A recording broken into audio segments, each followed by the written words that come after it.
Welcome, ladies and gentlemen, here to your Highland Cougar home opener here on the beautiful Friday night lights in Lewistown, Missouri. We're between Ewing and Lewistown, Missouri, as we get set for some high school football. I'll be your play-by-play here tonight, Remington Yates. Alongside me is Jacob Daly. Hey, Jacob, welcome back. It's been a while since we got to call a game together on the Lewis County Scoop, as we will be providing you tonight's matchup between the Highland Cougars and the Scotland County Tigers, as we look to be live on Facebook and YouTube at this time.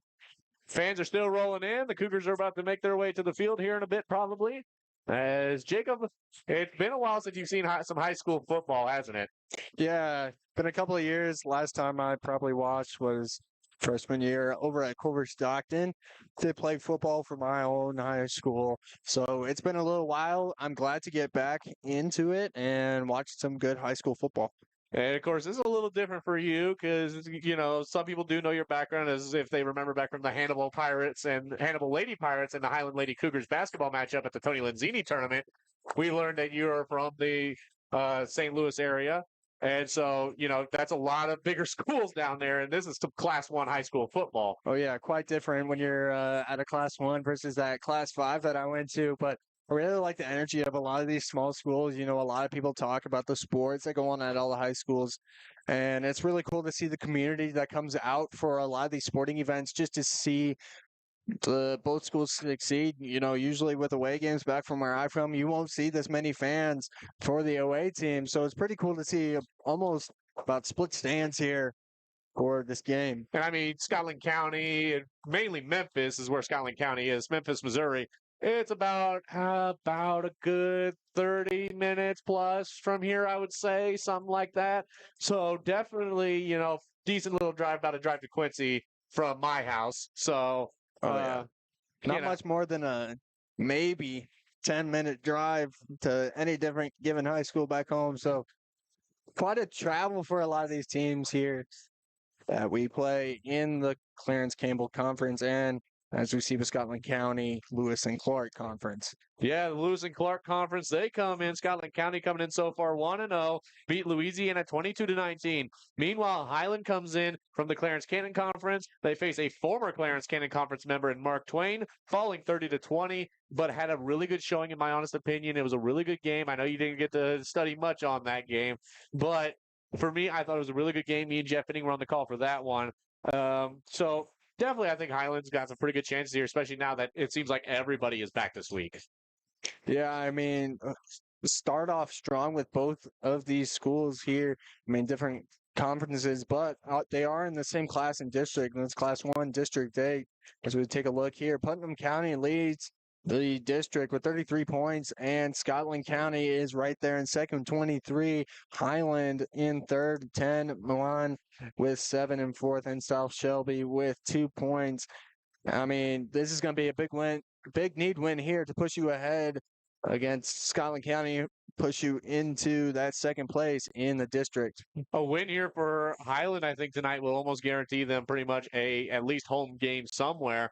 As the way this will work, though, is since it's a 5-team district, 4 and 5 will have to play each other in the first round. So 1, 2, and 3 will get the bye. So Highland could get the bye here, possibly, or keep their bye spot they have right now if they beat Scotland County here tonight and put them in pretty good settings for the rest of the season. But for, that's a little bit too far ahead, though, as we're looking. But, this team, it's going to be a different kind of game here tonight. Highland returns a lot of its players that were out last week, and even then had a really good showing against Mark Twain, who did become a bigger school this year. They moved up a class. Now entering the field on East. Yeah, I mean, when that last game, losing 30-20, not a bad start. You didn't have as much as players as you do this game, some due to sickness, injury. So it's good that you get those players back, hopefully give you a much bigger chance against Scotland, who did win against Louisiana 22-19 in their last game. And I've heard Louisiana's supposed to be really good this year, and I've heard kind of reasons why Scotland County was able to win that game. But we won't go into that. But, Highland's got a big game coming up too. They got Brookfield coming up, and Brookfield's a very big school in this area, and that's a pretty good drive for us. So we're gonna have some fun with that one. Sadly, you won't be able to join me for that game though, but you will be back for homecoming, as we presume. So we'll have you for the call for that one. But I'm glad to have you along with me, Jacob, and glad to show you off some Class 1 high school football. And we'll have some fun here tonight. And at least I have someone who has a better knowledge of football than me on the air. In all honesty, Jacob, though, kind of looking at my notes here, I think a big thing that's helping Scotland County out, though, is 3 first-team all-conference players in the Lewis and Clark Conference. You've got offensive lineman Wesley McFerrin, linebacker Camden Forrest, and defensive back Levi Stott. Meanwhile, Highland with the Clarence County Conference second-team Chris Gauss. As we'll take a quick break for the national anthem.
As the Highland Marching Band will make their way over to create the entranceway for the Highland Cougars here.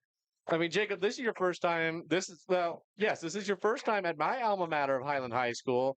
And I mean, you kind of really loved the field and everything when you were walking up. Yeah, new facilities here at Highland, fairly new. Fairly new. I mean, my senior year, 2019. So when Yeah, they got this all done. So it it's all still looks fairly really new. good, really pretty. So nice field to play some good ball on.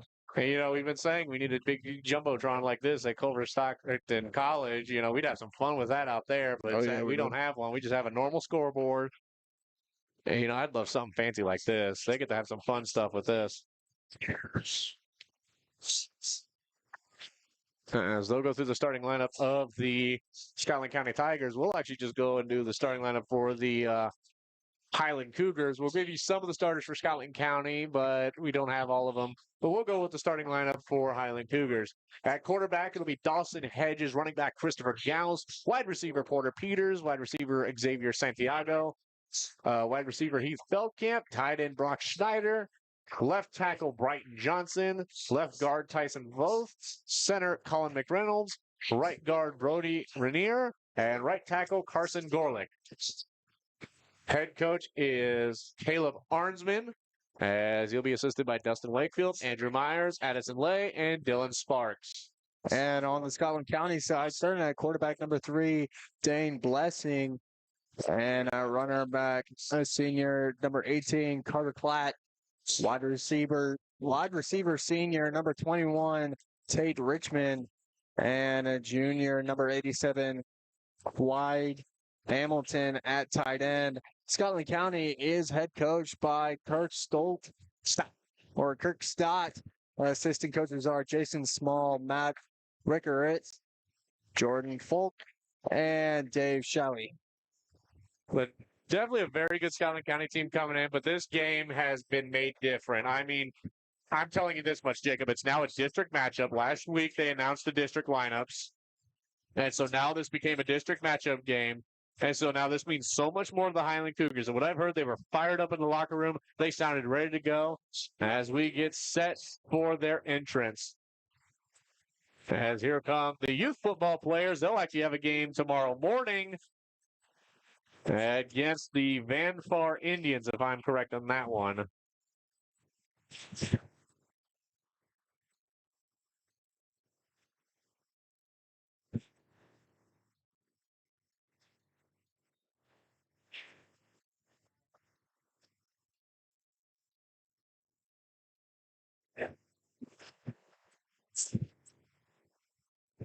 So we'll have a long tunnelway set up here for the home opener of the Highland Cougars. Next game for Highland will be a road game at Brookfield. We'll be on the air, 6:45. Jacob won't be joining me, but I'm pretty sure we'll have Jeff Inning back on the call with me there. So definitely going to be a big matchup for the Cougars. Brookfield has always been a tough team for the Cougars. For Scotland County, they will go on the road to Harrisburg. Harrisburg's been on a bit of a run. And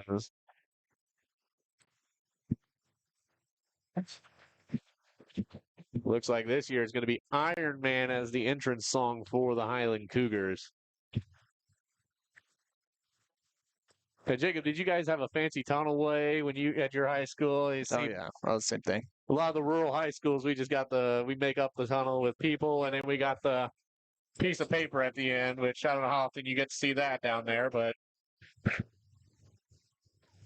Highland Cougars make their way onto the field, carrying the American flag and the Highland Cougar flag. And here they come. Christopher Gauss leads the way for the Cougars. He'll be your starting running back for the Cougars here tonight.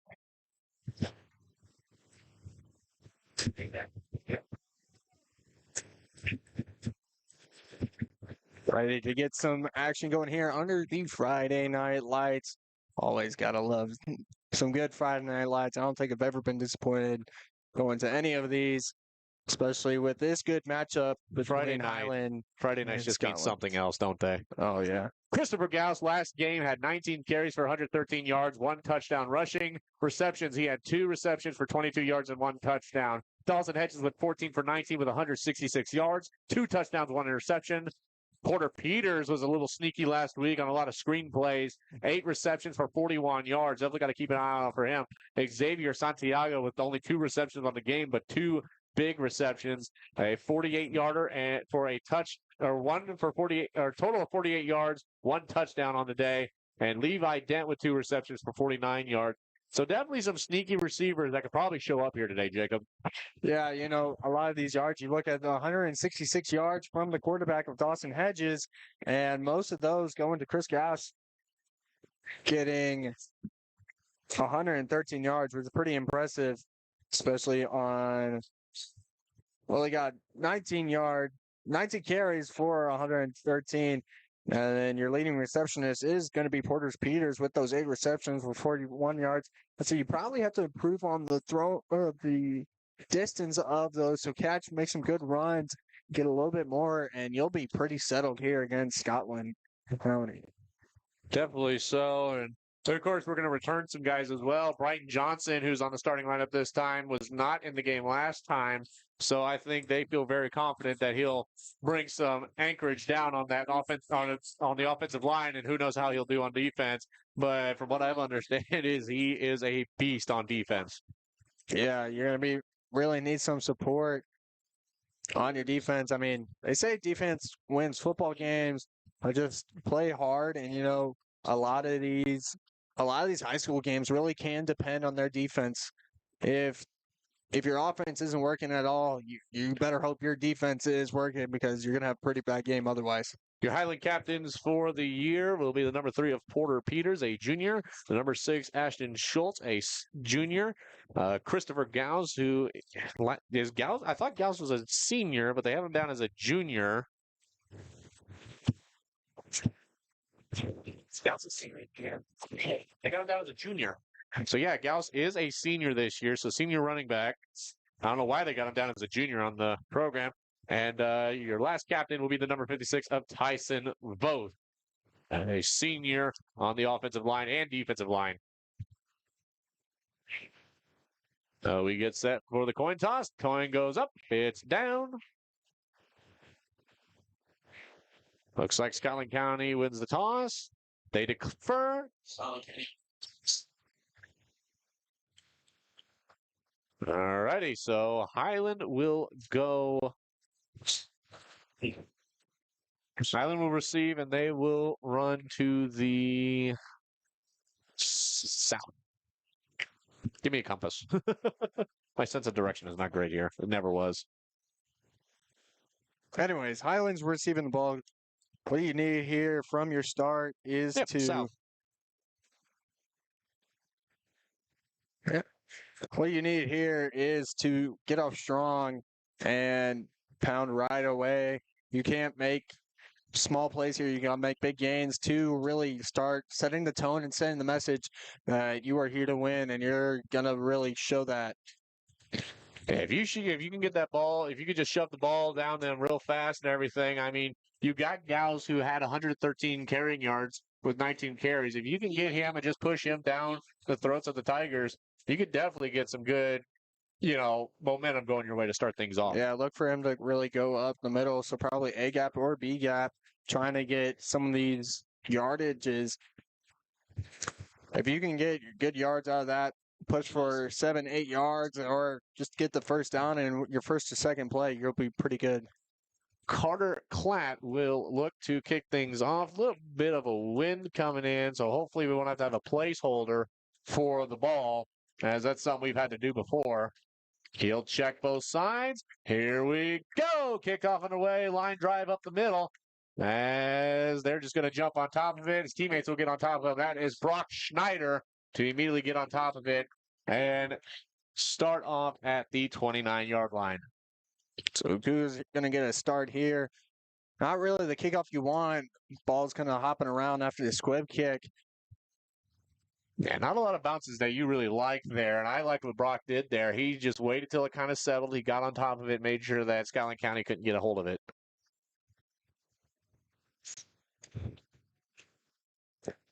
As we get set for the first quarter of action, 12 minutes here. Looks like Dawson Hedges, starting quarterback, will start under center. Gauss in the backfield behind him. Two slot receivers. They're going to hand it to Gauss. Gauss going to immediately get out. He's going to go up, and it's going to be enough for a Cougar first down. No, he's going to keep going. He'll get up to about the 45, I'll say. And as Highland starts with a nice 15-yard gain right off the get-go. They started out in this tight formation. Didn't have any receivers out to the left side. They were all scrunched up with the linemen. One receiver out. Two receivers out on the right, yeah. Now they'll have one out on the left. Looks like two on the right. They got the flip formation here. Gauss in the backfield. Hedges under center. He'll take the snap. He'll lose it. He'll pick it up. He'll hand it to Gauss. Gauss is going to go wide. He'll break a tackle. He's going to go up. He'll dive to the 50-yard, maybe even get up to the 51, but they'll say he's down at the 50. Nice outside sweep. The formation's going to keep a lot of the Scotland County players more on the far side, and the ball is on this right hash line, making a way for that sweep to come outside. And even after getting his feet wrapped up around the 45 or the 44, he still dives out to get that ball over to the 50 to make it 2nd and 5. So a 5-yard gain on that one. 2nd and 5. There's a snap. Hedges will hand it off to Gauss again. That's what I said. You just give it to Gauss. Now they're going to stuff him up there. About a yard for Gauss on that one. So now they've kind of figured up on the run game. Now maybe try and open up your offense with maybe a little passing. Yeah, so now that you've kind of shown that you can run with Gauss, kind of see how the passing is work after the Scotland County pretty much stuffed that one up almost at the line of scrimmage. Now ball on the 49. I mean, you're still making good progression. That first set of downs was really good. You get a first down, and then you push for more. Say Highland starting off pretty good. As offsides on the Scotland County. Can't see who that was. Looks like 18 possibly of Carter Klatt. Offsides and defense. So now Highland will get a first down. Move the chains down to the 44. Big break there for the Cougars to get a first down on that one. Now you get a little bit of better field positioning and to try and open up. Hedges at shotgun. Gauss goes off to his right, screen pass to Porter Peters. Gauss is going to go up and make the block. Porter's going to drive it up. He'll go down at the 40, or no, I'll say the 36, 37. Yeah, that play kind of happening out there. Almost looked like he was going to pass to Hedges, but the swing pass comes out, and Goss making a great block there to shove and give a lane to the receiver there of Hedges. Gauss, again, a second-team returner, kick returner for this team. Definitely didn't get anything for running back last year, but definitely one of the best running backs in this area. Gauss going to run it up the middle. He'll get swamped up. Will he get the first down? I think he'll be short of a yard. It's inches. Looked like he got to just before the 34. So the ball's going to be placed at the Scotland County 35. Might have to pull the chains out. Nah, they'll put it just over the 35. So about a 3-yard rush there. And with 1 yard to go, look for probably Gauss to just come right up the middle. And might have a fumble. Yep, fumble on the play. And Highland's not going to get anywhere, so they're going to be faced with a 3rd and 1. As that's the second time that quarterback Dawson Hedges has fumbled the ball. But you kind of got to go for it here. I mean, you might as well go for the good old brotherly shove if you can. Tush push. If you can. Looks like that's what they're going to set up for. Hedges under center, 2 behind him. And they will get it. He definitely got that one.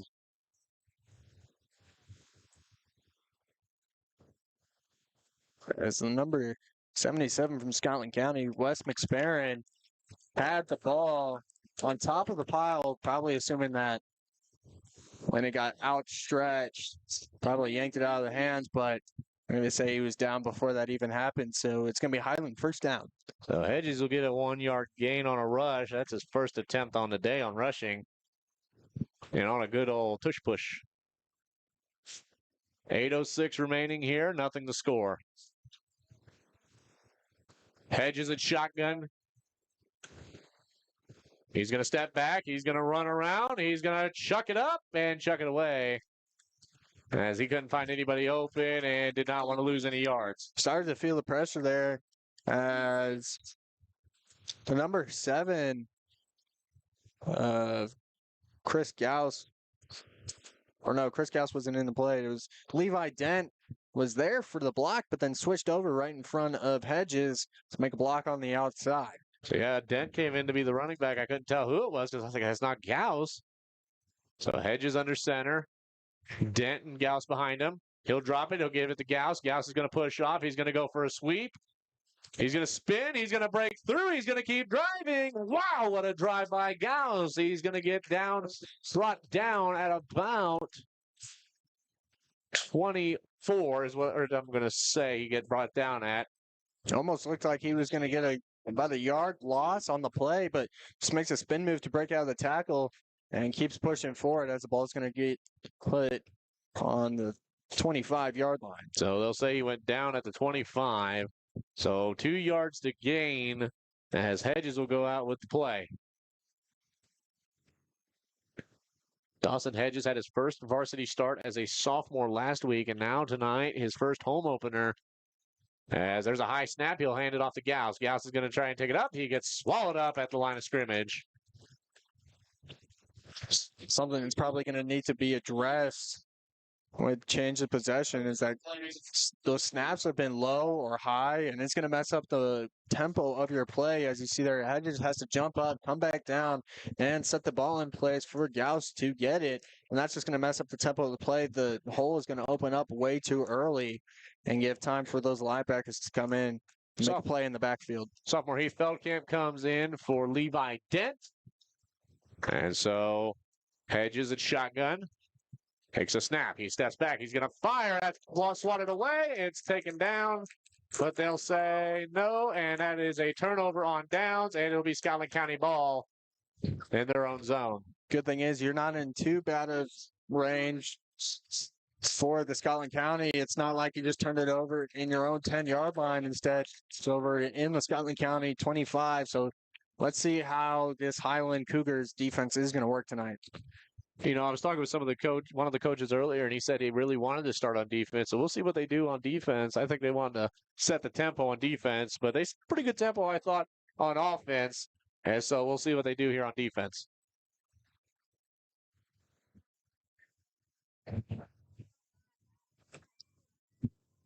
Quarterback Dan Blessing. That's shotgun. Takes a snap, hands it off. Here's the run. Not able to wrap him up. They'll wrap him up finally at about the 30-yard line. They'll bring him down. That was the number 18 of Carter Clatt.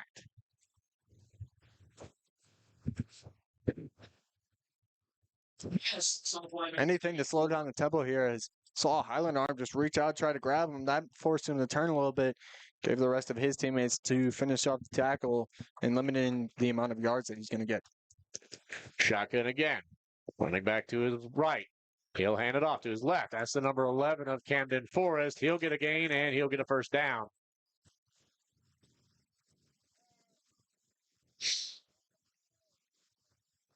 So the run game is hurting you. Let's see if they can try and stuff up the run game, though, and force Scotland County's hand. I mean, Highland showed that they can run.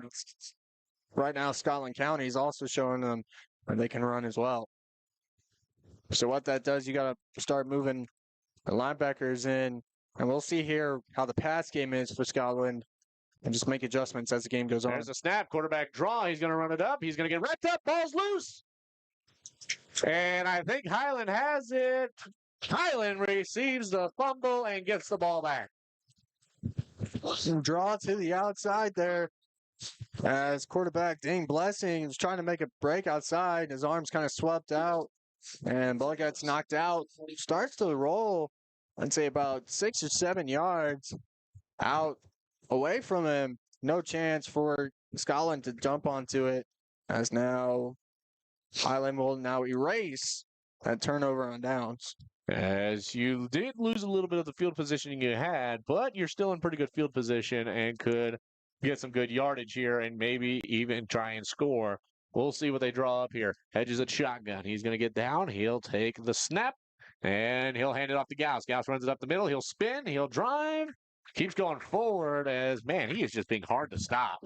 Yeah, he runs into the people about 5 yards after he gets through the line of scrimmage, and then it just keeps pushing for another 2 or 3, which is getting him about 8 plays a game. Really good to see him keep pushing along to try to get that first down. 5 minutes remaining here in the first quarter of action. No score still. As it is Highland Cougar ball on the 47. Second and 3. Hedges fires up the middle, caught by Porter Peters. He'll go down for a first down at the 21. Nice little crossing route comes up over the top, little corner to the other side. It's going to bring him towards the sideline. And unfortunately, a little bit of a low pass there. Probably if it was up high, he probably could have gotten, 5, 6 more yards on that play. Maybe if he could have went further. Definitely had a lane going up to the sideline. Probably could have gone up and then broke towards the end zone. Hedges gives the play. They break out in the formation. Hedges at shotgun. 2 receivers on the right, 1 on the left. There's a snap. He'll hand it off. It's going to come near side. He's going to run it up, and he'll get wrapped down just a little past the yard of scrimmage. I'm going to say about 3-yard gain. Levi Dent getting some action in here, seeing he's going to be able to do some damage.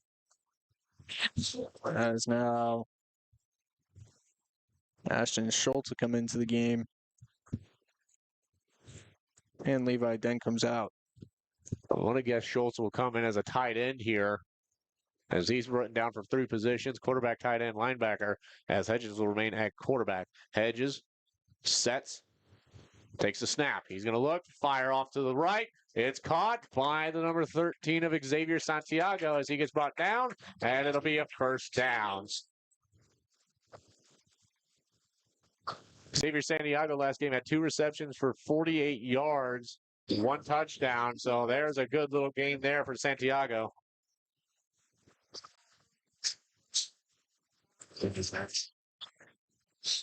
I'll tell you what, these Highland players keep fighting for more yards even after contact. Something good to see. Hopefully they won't get too tired out as the game goes on. You still have a first down to gain here, but you can try and score it in this drive here. As Hedges steps back, he's going to pass it out to Gauss. Gauss gets it in. He's going to corral it, and he's trying to push, but they'll lose some yards. A little bit of a more slow play. I was looking for that swing route coming out the sweep, and just immediately Scotland County pounces on it and giving them loss of yards on the play, moving them back at least 5 yards. So you got to find a way to gain those yards back, maybe even gain some more if you can, and make up for that down on a loss of plays. Got 14 seconds on the play clock as Dent has to run to the other side. He came wrong side, I think. And there's a snap. He's going to step back. Hedges rolls across. He's going to just fire it straight up to Gauss. He'll get wrapped up as not able to get anywhere near the original line. So now forced with a 3rd and long here. You're definitely looking at a pass. And that first down is at the 3-yard line. So really just shooting for the end zone on this next play. Otherwise, try to look to kick for a field goal.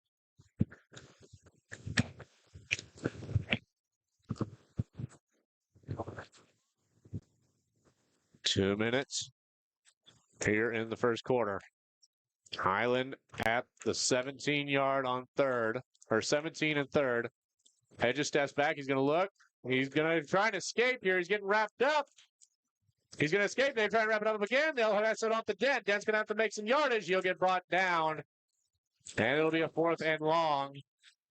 Breaking some of the tackles, had to get it off. He had a player running about a flat route on the 20-yard line, open on the far side. No one was covering.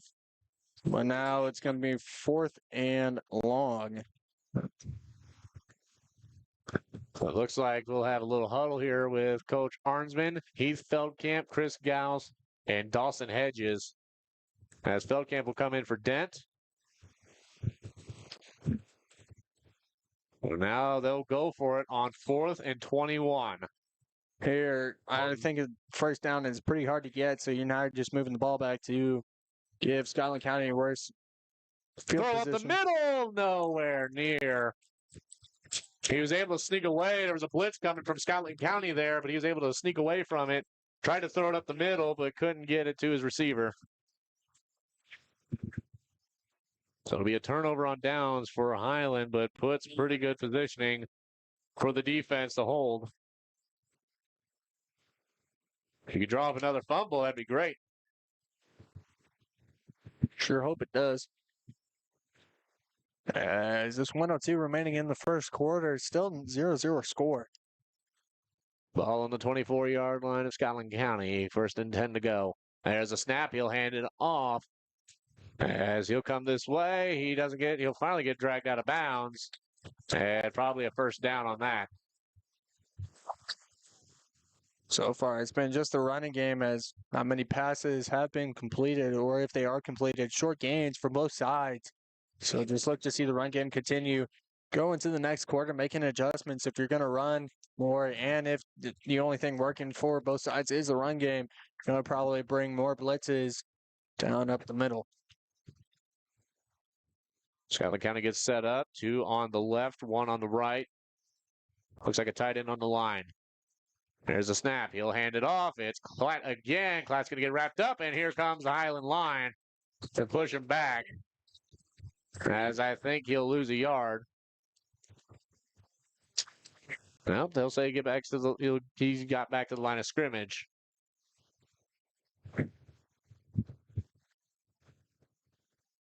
And see, that's what you do there. The run is working for both sides. And right there, he brought linebacker in and stuffed the line of scrimmage. Dane Blessing comes in with the play. They get set up in formation. 2 on the right, 1 on the left. There's a snap. He'll draw it himself. He's going to get wrapped up, and he'll be short. So they'll hold. It'll be 4th and short. No, he was short. No, they'll say he made it. I don't really agree with that one. He looked real short to me. He looked like he went down before that line. Yeah, you got to look at where the ball is when the knee goes down. And it went down at about the 43, in between the 43, 42. Maybe they're going to say that he got that stretched out. As the quarter comes to the end, still tie ball game at blanks. We'll take a break and be back here on the Lewis County Scoop. This broadcast is brought to you by Cork's Carpet Cleaning, providing commercial and residential cleaning services. They are the carpet cleaning choice in Northeast Missouri. Give Eric a call at 573-423-6523. Shelter Insurance Agent Richard Horner looks forward to working with you on your coverage needs in the Canton area. Together, they'll work to see that your needs are met before something goes wrong.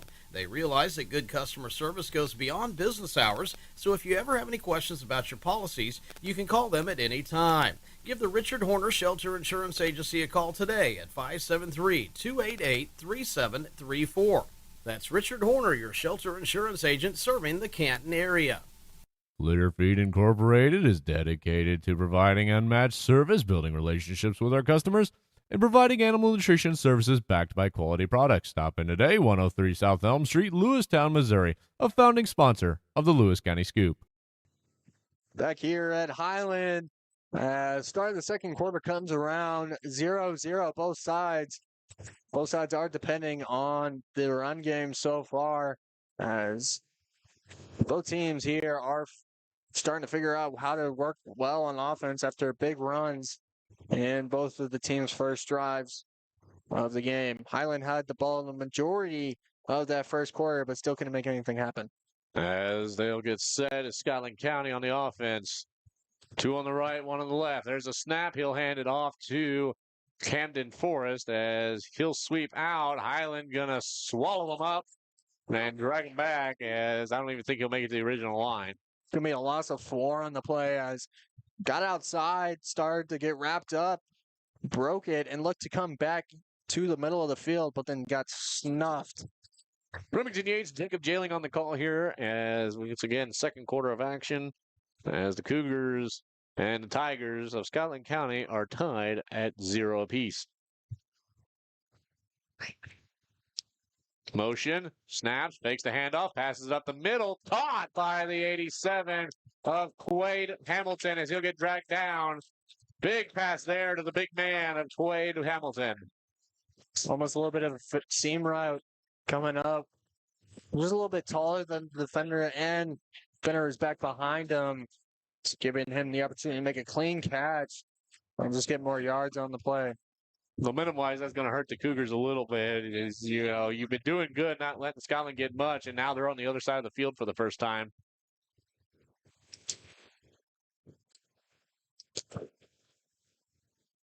There's a snap. He's going to step back. He's going to pass it across. I don't know where he was throwing that one. Well, I got an idea. He's looking for the 18 of Carter Clapp, but he was getting pressured and threw it over his head. Yeah, this pressure is getting to the quarterback here for Scotland County, Dane Blessing, and it's making these throws really difficult, and the composure really isn't there on these pass plays.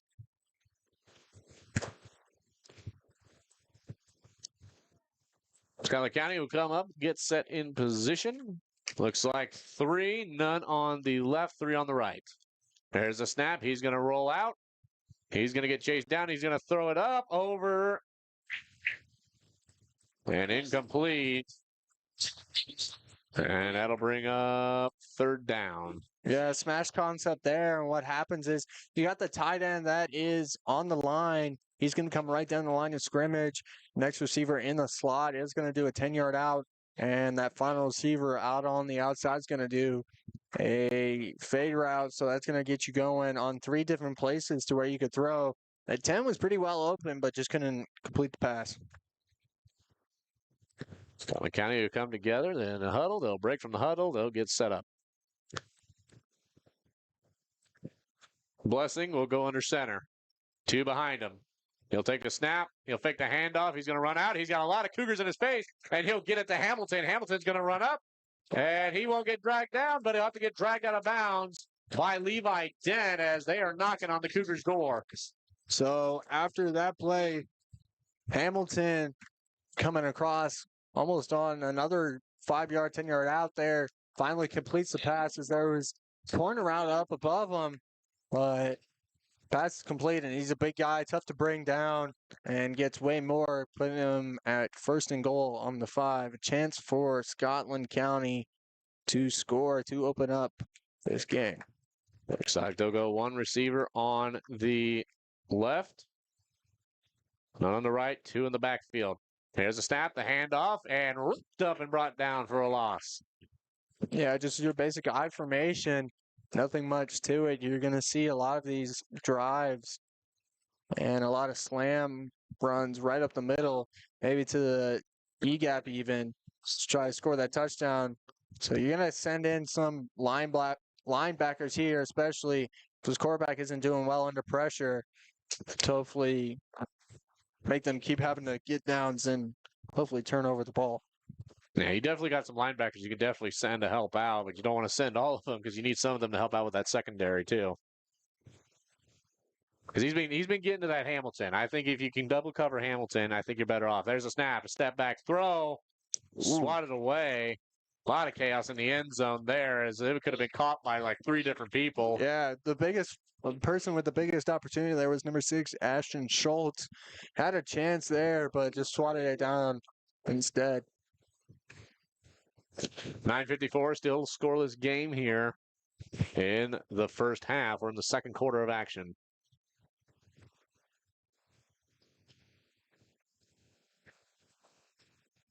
Here comes the Tigers. They'll get set up in position. And there's 2 receivers on each side. Snap. Thrown, intercepted in the end zone. He's going to try and drag it out. I'd have just went down in the end zone for the touchback, but no, he'll try and run it out. He gets brought down within 5-yard line. Now you got to get it out fast. Yeah, started to cut in for a post route. It was looking more like it was going to be, the quarterback thought it was going to be hitched, thought it was going to be right there. It would have been if he would have turned, but threw a little bit too early. Gives a chance for the Cougars to pick it off. As now with 9:47, the Cougars have it at the 5-yard line.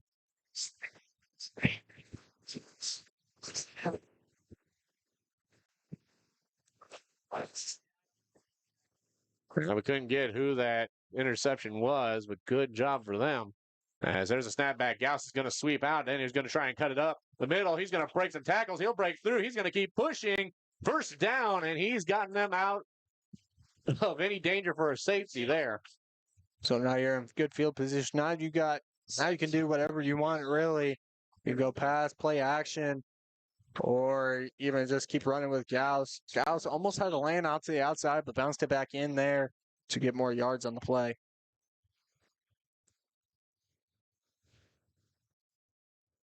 We'll have a halftime interview with a special guest here, Jacob, as I'm not going to spoil who yet, as there's a snap to Hedges and shotgun. He'll hand it to Gauss. Gauss is going to sweep out. He's going to try and break through. He's going to drive up. He'll gain a yard at the most, I would say.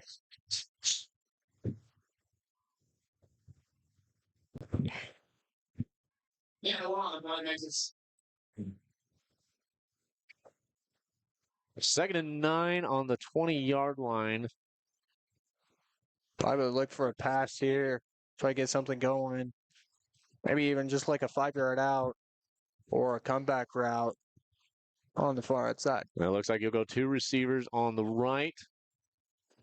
Gauss behind him. There's a snap. He's going to hand it to Gauss. Gauss is going to run up the middle. Face palm as he's going to drive up, and it'll be 3rd down and a little bit of yardage still to go.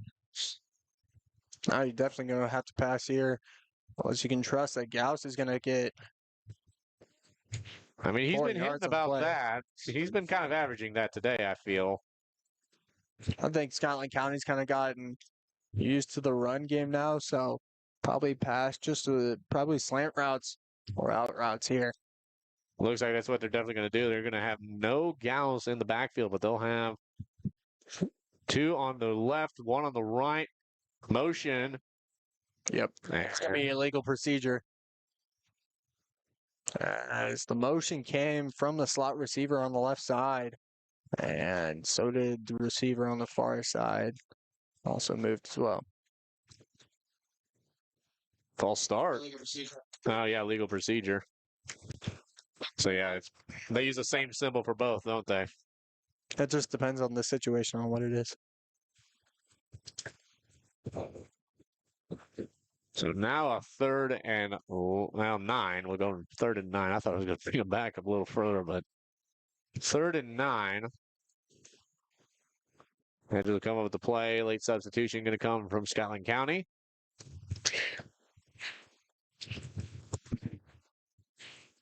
And it's Aiden Nelson who comes in. There's a snap. Guys tries to run it up, and it'll be 4 and 7. Good idea on the carry. As now we will have, it looks like they will attempt to punt this as Cooper Hinton, the freshman tight end and defensive lineman, will come out.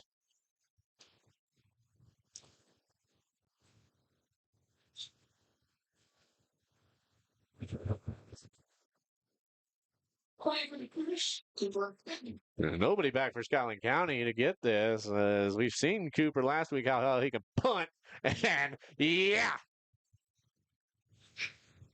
Back to the 40, 35, 30. So Highland will ground it at the 40-yard punt right there. 29-yard line and bad position. Not great. Scotland County could probably manage it, but that helps out the Cougars, I feel.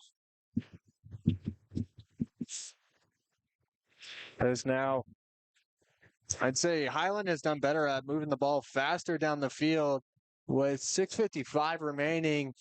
As long as your defense stands strong, I'd say you've got a pretty good chance of just taking this one over or to halftime and the score is 0-0. In all honesty, I think Highlands had the ball more, and I think they've done more with the ball than Scotland County. And I think if you could just keep doing that, is keep Scotland not having the ball and don't let them get into scoring positions like that, I think you'll end up with a pretty good night. As here's a big run, they'll wrap them up, bring them down. About a 6-yard gain, as that was once again Carter Klatt on the run. Yeah, right now the big weapons are number 87 of Hamilton and number 18 of Clyde, and the quarterback Blessing being able to run with the ball. Even with Hamilton with the ball, after he makes his catch, he's able to pick up speed and get more yards after and catch. Yeah, some rack Hamilton's only yards. really been the only receiver for the Tigers here today. Of course, the last time the Tigers attempted to pass, it ended up with an interception. There's a snap back. They'll fake the handoff. Blessing's going to run up the middle. He'll get brought down short. Good play there by Scotland County, as linemen are going to open up the gaps and make a big lane for quarterback to run, pushing out the blitzing linebackers and the linemen One thing down on the line. I love that I'm seeing out of the Highland Cougars, though, is their ability to wrap up. A little bit of struggles with tackling, but I think Scotland County's just been really good on breaking the tackles. But the wrapping up for Highland, I think, has been pretty good tonight. You know, And their gang tackling has been really good. And he's looking. I think he's looking on the offensive side, so he might get a false start.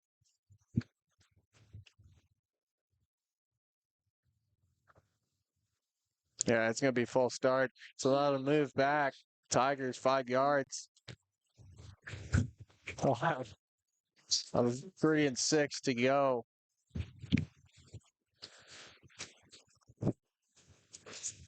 Really? I knew it. I knew you were going to push one of them sound pads. I knew you were going to do it. Should not have shown you that to have that. you little prankster. So now 3 and 5 for Tigers. Oh, we got to have fun. Under center. I formation. Look for another run up the middle. Steps back. He's going to look. He's going to fire. There's a flag on the field. Probably going to be a hold here. Scotland kind of looking for a pass interference there as well, but that ball wasn't really catchable. They've got a lot of these plays coming out this I formation. They've been running QB draws and runs up the middle, and then also faking off 2 handoffs and just throwing to a corner route on the left side of the ball. And their tempo on that play is really good, to where you can fake both handoffs, turn around, and just throw it. And that's been their go-to play to get big yards. Looks like it was a tap on the back. of the helmet. So official signal. Not really seeing that. So penalty will be declined. It's going to be fourth down for them. I can't really see what that would have been. He tapped the back of his head, so. What's that? Multiple men. Yeah, Too many men downfield. Yeah, that ineligible man downfield will kill you, especially on some of these big passes. But nonetheless, it was incomplete. So play's going to turn around, and Scotland County is going to punt it. And I will say is probably the smartest move here. 4th and 6, 5 and 12, and Highland's been pretty well stopping you. I mean, you've gotten some opportunities, but you really risk it at that point. High snap. There's a punt. That's from Camden Forest. As that'll land at about the 50-yard line, as it was taking a Highland bounce back over across the 50. So it will get. I'm going to say it was fielded at the 50. So Cougars will start at the middle of the field. So you got good position here. You got 5 minutes to get 50 yards. So you're in pretty. You got a pretty good chance here to get your first score of the game. I mean, we saw Highland come up just a little bit short in the first quarter. If you get close enough, just kick a field goal, go up. Yeah. Hedges and shotgun. 2 on the right. He'll hand it off to Gauss. He's going to run it up. Receivers blocking. Gauss is going to get a big run. He might even got a first down, but I think he went out just before it. I mean, you don't get the ball at halftime. Scotland County will come out and they'll have it. So you got to try to get up as much as you can now before you can really get some things implemented over halftime. Like Well, they'll say he got it. Sweet. I'll take it. I started to think he was short too. You kind of looked at me. It's like, I think he was short. No, they'll give it to him. So they'll break out into formation. Gauss on the left. Here's some motion. And I think they're going to call another illegal formation as Arnsman's going to argue it, but. Illegal receiver. I think they're going ball makes 15 for a 45-yard line. So they keep trying that play, but they keep getting called for it. They got to figure out why they're being called for it if they want to use that play. They are back 15 yards from the first down, but you are on first down, so you got still time to work with here with 4:55 remaining in the first half.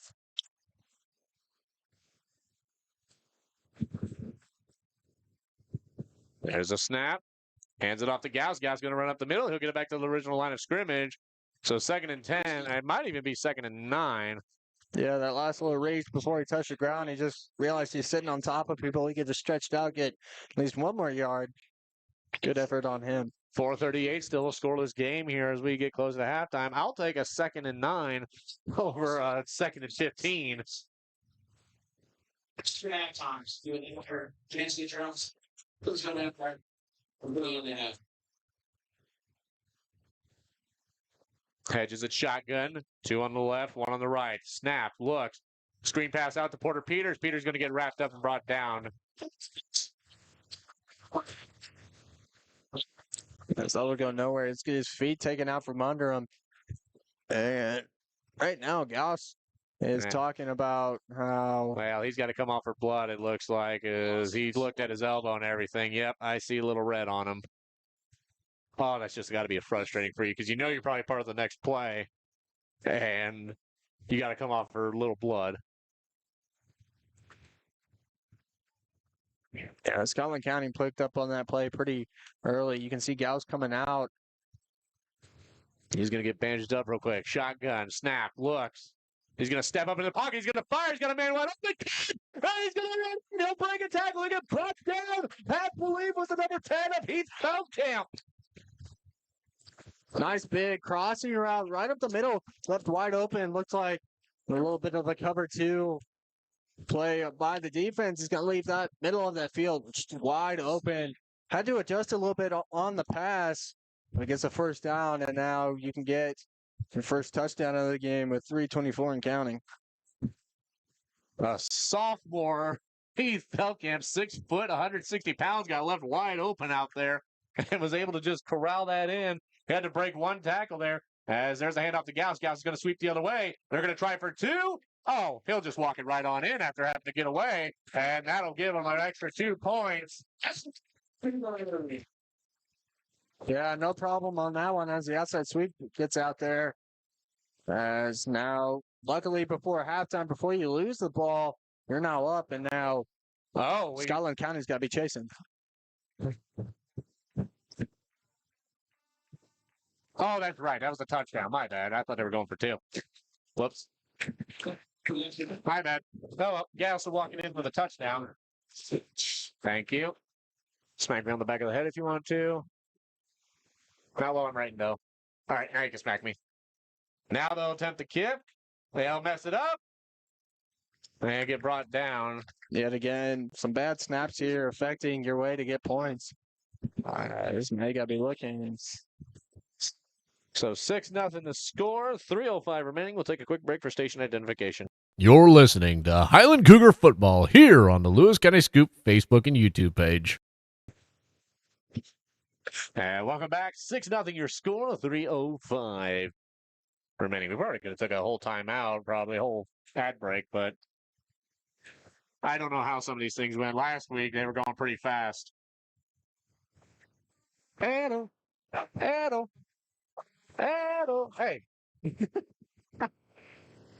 Touching our devices here. You're messing up my ears.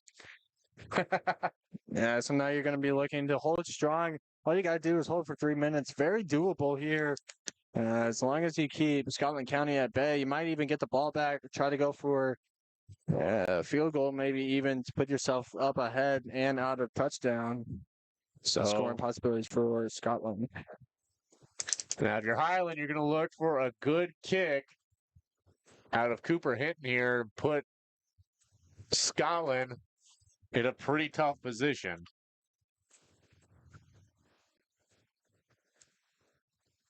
It looks like it might go with somebody else for the kick. 44 of Connor Bartz. Interesting.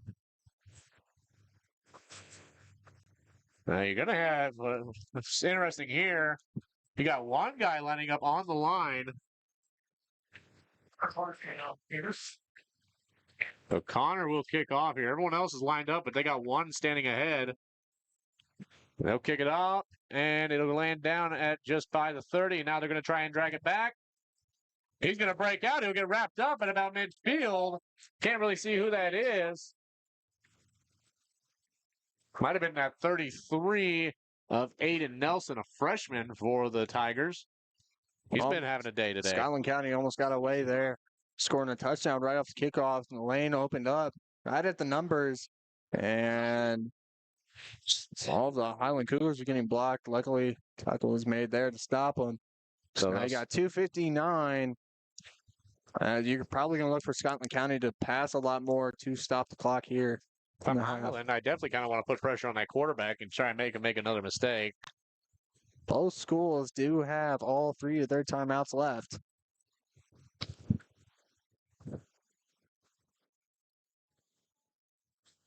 As we got 12 seconds on the play clock, Scotland County is going to rush up to the line. And the shotgun, he'll snap. Flag is thrown. And stop the play, so they'll probably go against Scotland County.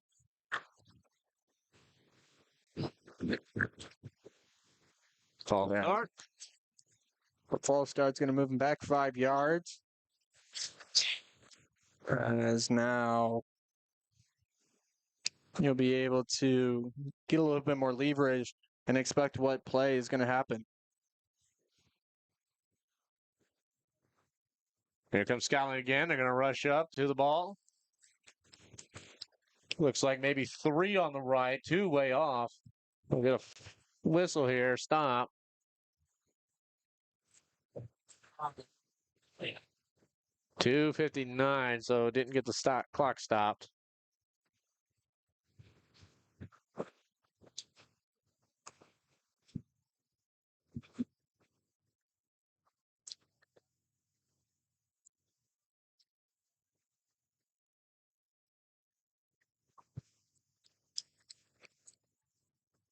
There's a snap. He's going to roll out. Everyone's covered. He's going to run it up himself. He'll get dragged out of bounds. No flag going to be thrown. Oh, he got lucky on that one. I ain't gonna lie. He was clearly going outside, and quarterback a little bit shorter than him, so wrapped his arms around his helmet. But you also got to look at it from the sense of the defense. He could fake going out and just try and run it up, but because that was the problem with the fake slide was how people could get hurt, and so that's why they banned that. So it's something you got to worry about with the going out of bounds. You got to sit there and go, okay, is he just going to run into me or is he going to run out of bounds? But as long as he didn't lead with his shoulder or anything like that, just wrapped him up. Motion. Well, that's false start. Center glitched just a little bit, so Scotland County getting set back by their own penalty, shooting themselves in the foot here late in the second half. Yeah, that's really going to hurt you. You give up that touchdown against Highland, and now it'll be a false start. 2nd and 17. So 2nd and long for the Tigers.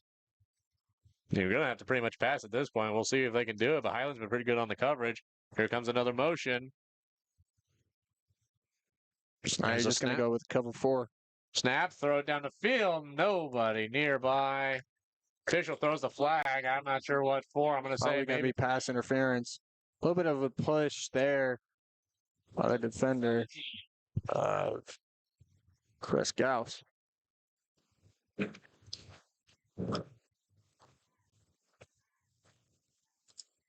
And this will put him great chance to get, it's going to be pass interference. It's going to give him a good chance to get a first down. I'll move him a lot of yards. But if it all stays, it'll be 3rd and, well, it depends on how the ruling here is. So it happened at the Scotland County's 49-yard line.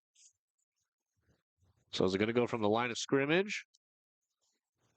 So it'll give them some distance here to work with. Yeah, it's going to be 2nd down. It's only going to be... Yeah, it's going to be... Scotland County knew what was going 5 on. yards from the spot of the foul. 2:47. Under center, snaps, hands it off up the middle. They'll get the first down. He'll get wrapped up and brought down at the 35. Can't see who was the carrier, but if I'm going to take a guess, I'll take Carter Clapp. And so that's going to stop the clock. If they keep getting these first downs, they're going to stop the clock, giving them a lot more time down in the red zone. Put some points up on the board.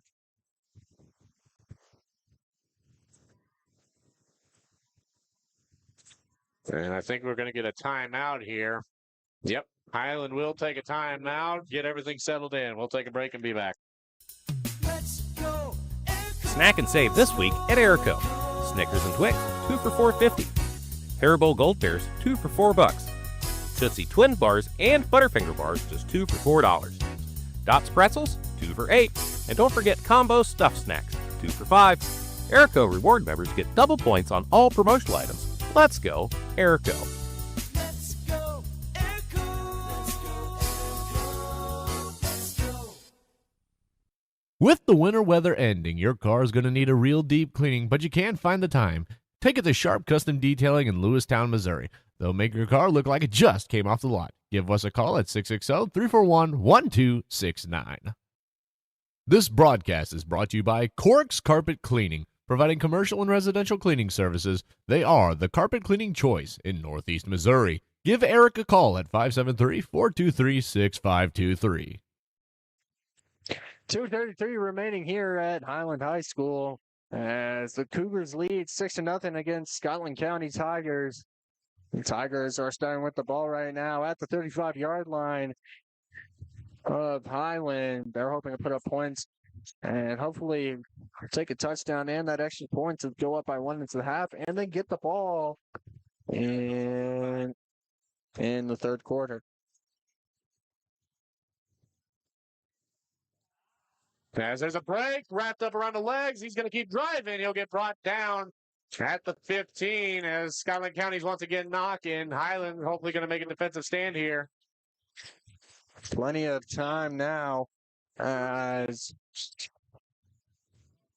if Scotland County does score a touchdown here or make a field goal, you'll be able to get the ball back. You just got to be quick going down the other side of the field to hopefully score and put yourself ahead. Under center. Blessing takes the snap, hands it off to the back. He's going to break a tackle. He's going to run it up and in for a touchdown, Scotland County.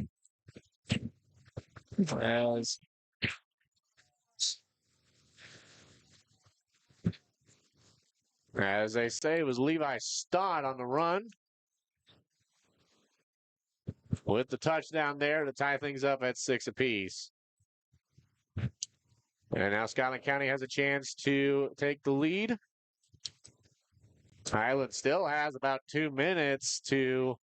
Plenty of time, and you still got 2 timeouts left. He's got to hope for a good kickoff return. And it looks like they'll attempt a kick. As it looks like it'll be Klatt with the kick. There's a snap. It's ball down, up, and it's good. So Scotland County will take the lead. Highland has 2 minutes. We'll take a break and be back here on the Lewis County Scoop. With the kick. There's a snap. It's ball down, up, and County will take the lead. Highland has 2 minutes. We'll take a break and be back here on the Lewis County Scoop. Litter Feed Incorporated is dedicated to providing unmatched service, building relationships with our customers, and providing animal nutrition services. South Scoop. Shelter Insurance Agent Richard Horner looks forward to working with you on your coverage needs in the Canton area. Together, they'll work to see that your needs are met before something goes wrong. They realize that good customer service goes beyond business hours, so if you ever have any questions about your policies, you can call them at any time. Give the Richard Horner Shelter Insurance Agency a call today at 573-288-3734. That's Richard Horner, your shelter insurance agent serving the Canton area. In your car. Gas station in Monticello, Missouri, with a full menu and daily specials, sweet snacks, and plenty of fuel. They'll help you get through your day and to your destination. Murphy's Gas Station, just off Highway 16, Monticello, Missouri. Back now after that touchdown score by Scotland County. They lead by 1. 7-6 is the score. 2:01 remaining in the first half. We need to do something here as Scotland County will get the ball to start the third quarter. Remington Yates, Jacob Jelling bringing you the action here from Highland Field. We're in the Josh Houchins Memorial Press Box, a legend of the Highland Cougar broadcasting back in the day. As here comes the kick. That's a good little floater. Jumps up looks like Gauss will gain it. And Gauss is going to look to try and get things going for them early as he'll get brought down at about the 47. So you get that good kickoff return that you need, bring it to about midfield. Now you got to make up 50 yards in 1:56. Pretty doable as long as you keep pushing forward. Have that quick pace and throw routes on the outside that are going to go to the sidelines to stop that clock. That way you don't have to waste a timeout.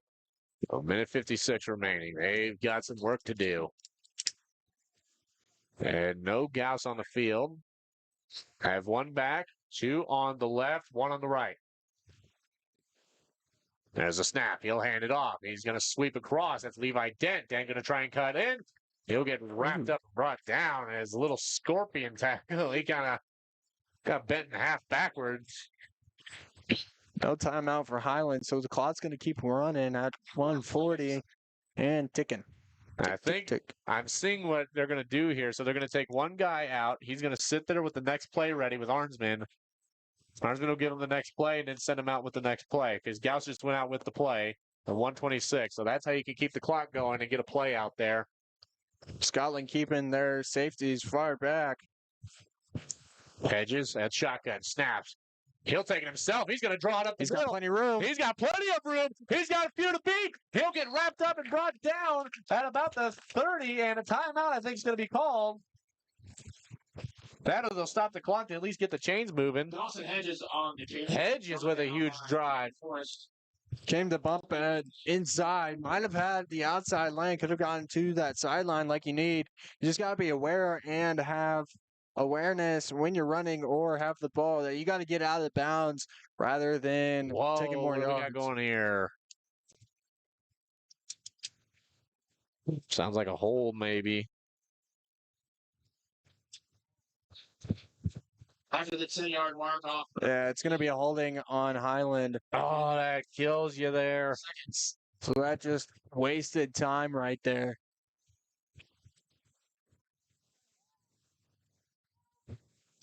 Well, 2nd and 7. Now they'll call for the clock to run. Hedges at shotgun. Oh, that play was drawn up. They'll hand it off to Gauss. Gauss is going to sweep. He's going to try and jump up. He's going to break it. No, go back the other way. He's got a first down. Got to get out of bounds. Get out of bounds. And he'll get out of bounds with 45 seconds remaining within the 20-yard line. They're going to put this at the 23 as he kind of got wrapped up and got turned around, and it ended up working for him as nobody was back to the right side where he turned around to switch. He drove up the middle, saw nowhere to go to the left, so then he cut back to the right and got wide open room. Had about 3 defenders in front of him.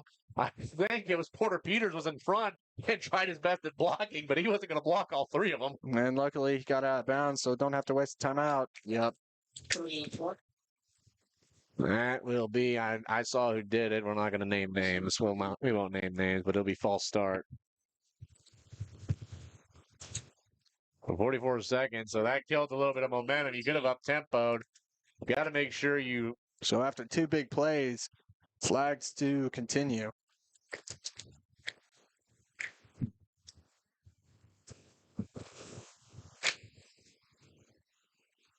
And that's just a game of football right there. It really is. I mean, you sit there with some big gains, and then just all of a sudden, oh, there's a flag. Man, this has been a good game. Hedges set it shotgun.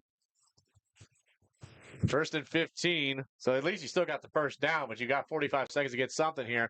And they're going to hand it off to Gauss. Gauss is going to shoot up the middle. He's got plenty of room. He's going to drive up the middle. He's going to be good. Touchdown, Cougars!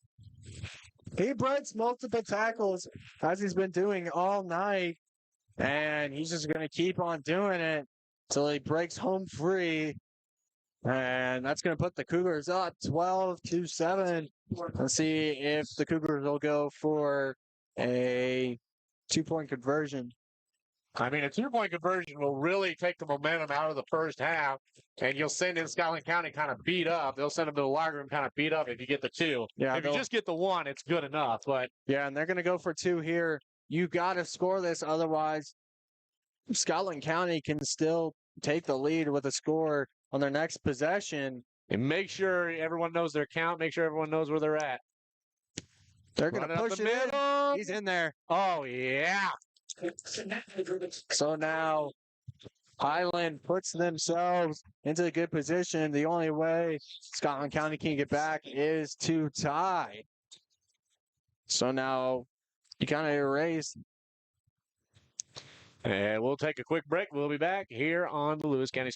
From feed and fuel to fertilizer and farm supplies, Farmers Co-op has what you need. Call Mike Stauffer at 660-342-6788 and let your co-op keep your farm growing strong.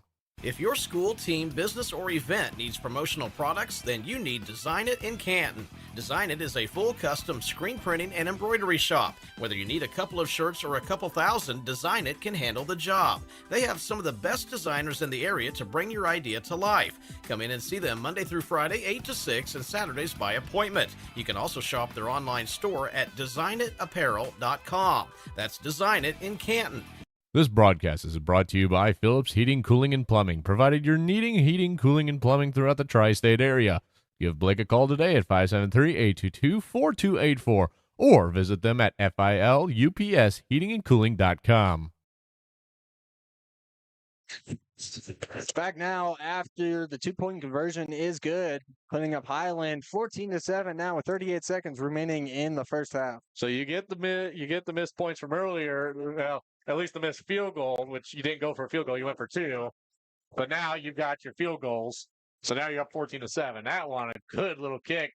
As now Scotland County is going to try to immediately respond here, as they're going to go to the far sideline once again. They're going to get wrapped up around the leg and thrown out of bounds. As now you've got 31 seconds to get a stop here. He'll get out of bounds, and you know Scotland County is going to be looking as good job there by Cooper Hinn. What a throw with the T. Yeah. What was that play called for the 2-point conversion? I will wait till they do it again. We'll wait if they do another one. I hope they do another one. Mr. Deputy Sheriff Jared Eisenberg came up with a great name for the tush push for the Highland Cougars. We'll have to put that one up on the air once they do it again. There's some motion from Scotland County, shotgun position. He's going to step back. He's going to look. He's going to fire it deep. And there's the 21 of Tate Richmond finally. As he's going to get dragged down, there's going to be a flag for the horse collar. But at that point, do you let him go for the touchdown, or do you take the penalty? No, you could probably take the penalty here. But I don't know if see, he grabbed the jersey. I clearly saw the jersey pull away from the shoulder there. I don't know about being a horse collar, though. Yeah, that's what the officials saw. Yeah, they're going to call it a horse collar. Yep. It'll be called almost every time. Even if they don't see that jersey being tugged, they'll call it for a horse collar.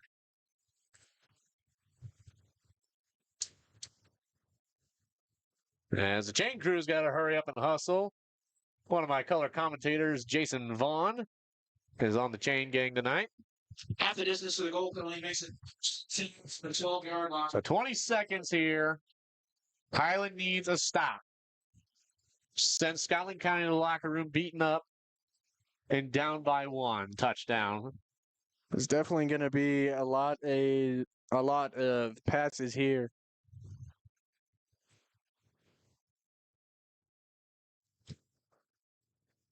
What are we doing here? Not sure. 20 seconds. Play clock starts. There's a snap. He's going to look. He's going to fire. Maybe a gain of a couple. Close pass. Wait. That'll burn off 15 seconds. Kuwait and Hamilton. Nothing happened on that play. Other than 2-yard gains. So. Yeah. If you could keep doing that, if Highland can keep doing that and hold them off. The bad part is you're in a part of the field where you can't come talk to the coaches and figure out what you need to do. The coaches are going to have to yell it to you, and hopefully you can understand it.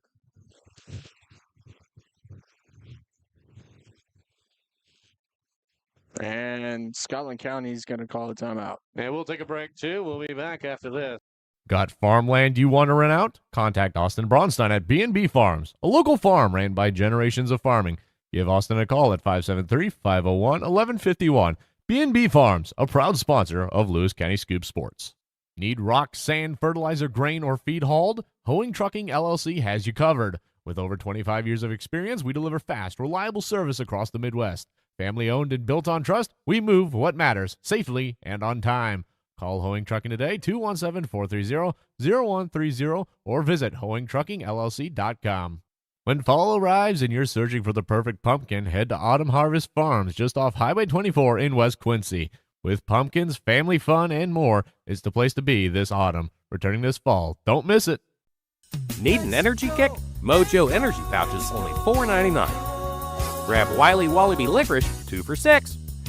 Airco reward members get double points on all promotional items. Let's go, Airco. Back now is 15 seconds remaining. Scotland County on the 10-yard line of Highland. Chance here to score to even up the tie going into halftime. 14-7, 15 seconds. High formation, snaps, hands him off. He's going to get swallowed up. He might gain a couple. And the clock's going to continue to run, and Scotland will take their time out. You know, we got a whole nother half to get through the rest of our advertisers. I think our advertisers will be just fine. As long as we use up all our ads in the second half. So we'll have to use them up. But we got through 5 of them. So Yeah. we're doing fine. I mean, 6 seconds left. A lot of time ran off on that play. So this next one has to be a real quick one. Probably look for a pop pass. So Highland definitely going to you're going to sit there. You're going to say, watch out for this. Watch out for this. You know, I mean, you don't know what Scotland County is going to be drawing up over there, but you've got a pretty good idea just based off of film and everything. But And they put 5 more seconds back up at the clock. So 11 seconds now remaining. So now you definitely got 2 plays left in this half. if you can get the first down, you got more. But If they get the first down, which is on the 2-yard line, they could stop the clock again without wasting a timeout and get it in place for their next play.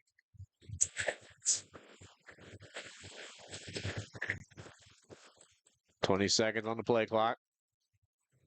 High formation again.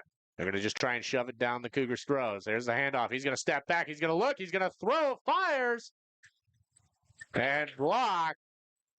Swatted away there. For the goal for a 6. And after that, same pass play that they've been going with, that's been working real well with them, getting a lot of big plays out in the middle of the field. Where the tight end's just going for a corner route. 4th and 4, 6 seconds. You've got a chance here to possibly tie this game up. And I mean, it's 4th and 4. You might as well go for it here and try and get some momentum going in. But if Highland keeps the defense going, shotgun formation. He takes the snap. He's going to look. He's going to go screen pass. Wrapped up, brought down. He's going to be short by a yard. And he is short.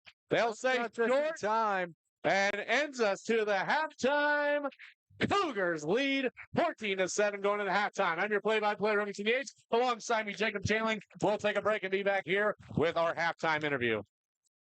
The Wild Tiger Boutique in Canton is your local game day boutique. They offer a curated collection of game day apparel and accessories for the entire family. Their collections include items for the home, jewelry and accessories, and an extensive line of apparel for local high school, college, and Greek life. Now's also the perfect time to check out their Valentine's collection. The Wild Tiger Boutique is open Monday to Friday 8 to 6 and Saturdays 10 to 2. Come in and see them in Canton or shop online at thewildtigerboutique.com, a proud supporter of the Canton Tigers. Shelter Insurance Agent Richard Horner looks forward to working with you on your coverage needs in the Canton area. Together, they'll work to see that your needs are met before something goes wrong. They realize that good customer service goes beyond business hours, so if you ever have any questions about your policies, you can call them at any time. Give the Richard Horner Shelter Insurance Agency a call today at 573-288-3734. That's Richard Horner, your shelter insurance agent serving the Canton area. Remington Yates here back at Highland Field. It is 14-7 your score. Highland Cougars lead as they go into halftime. Alongside me, Jacob Jailing on color. But right now we got a guest here for the halftime interview. We're going to try and do halftime interviews for all the home games. And it's the new boys basketball coach. I always get them mixed up because I'm used to college where it's men's, but it's boys basketball coach, Coach Matt Thomas. Coach, how are you? Oh, I'm doing good. How are you? I'm doing all right. So, Coach, talk to me about, you guys have been working very hard over the summer and everything. I've got to see you guys play a little bit and everything, and you guys look, just high octane, just ready to go at it this year. Yeah, I hope our guys are excited about some changes. That was big for me coming in, and I told them that day one, it's got to look different than it has. That's always that you're bringing in something new, something fresh. Buy in and let's see what happens. So it was a good summer for us. We had, 12, 15 practices somewhere in there. We played a couple times. So it was really good. It was good to get the guys together, get to know them. Who do we have? Who do we not have? What pieces do we need to figure out? So we're ready. We're going to start Monday and get a little preseason stuff in and ready to go.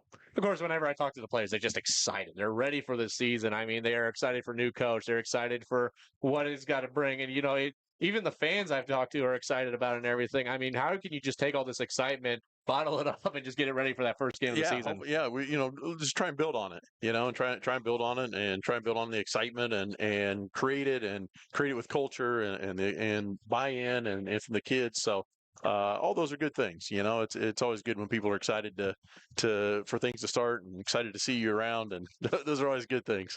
So, do you guys have a season start yet or anything? I haven't been able to really check out the schedule, which I don't know how much the Mission website's been updated yet. But I mean, what is the season opener looking like? Right. So actually, we're going to start practice on Monday. So Michigan, about what 4, 5, 6 years ago now, they implemented where we get 3 hours a week. Okay. We can do 3 hours a week with guys, and legally do it 3 hours a week. There were guys. I won't go into that, but now we can legally do it. So we get 7 weeks. We get 3 hours a week.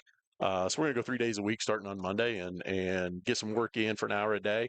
And then we'll start official practice. I think it's November 3rd, I believe it is. Is that Monday? Yeah, that sounds about right. And then our opener will be the Tuesday of Thanksgiving with Kirksville. Will be our opener. That's a big one too. So I mean, yeah, we'll see. That's a a lot bigger school coming in. Obviously I don't know what they have. I know they got a new coach this year also. Okay. Tyler stepped away. So we'll see what they've got. That'll be it's where everybody goes in and nobody really knows anything. Maybe you have a jamboree and you get a little film out of that, but you really don't know, and you're trying to feel out those first few games of who's who and what do you got. So it'll be fun. We'll be ready.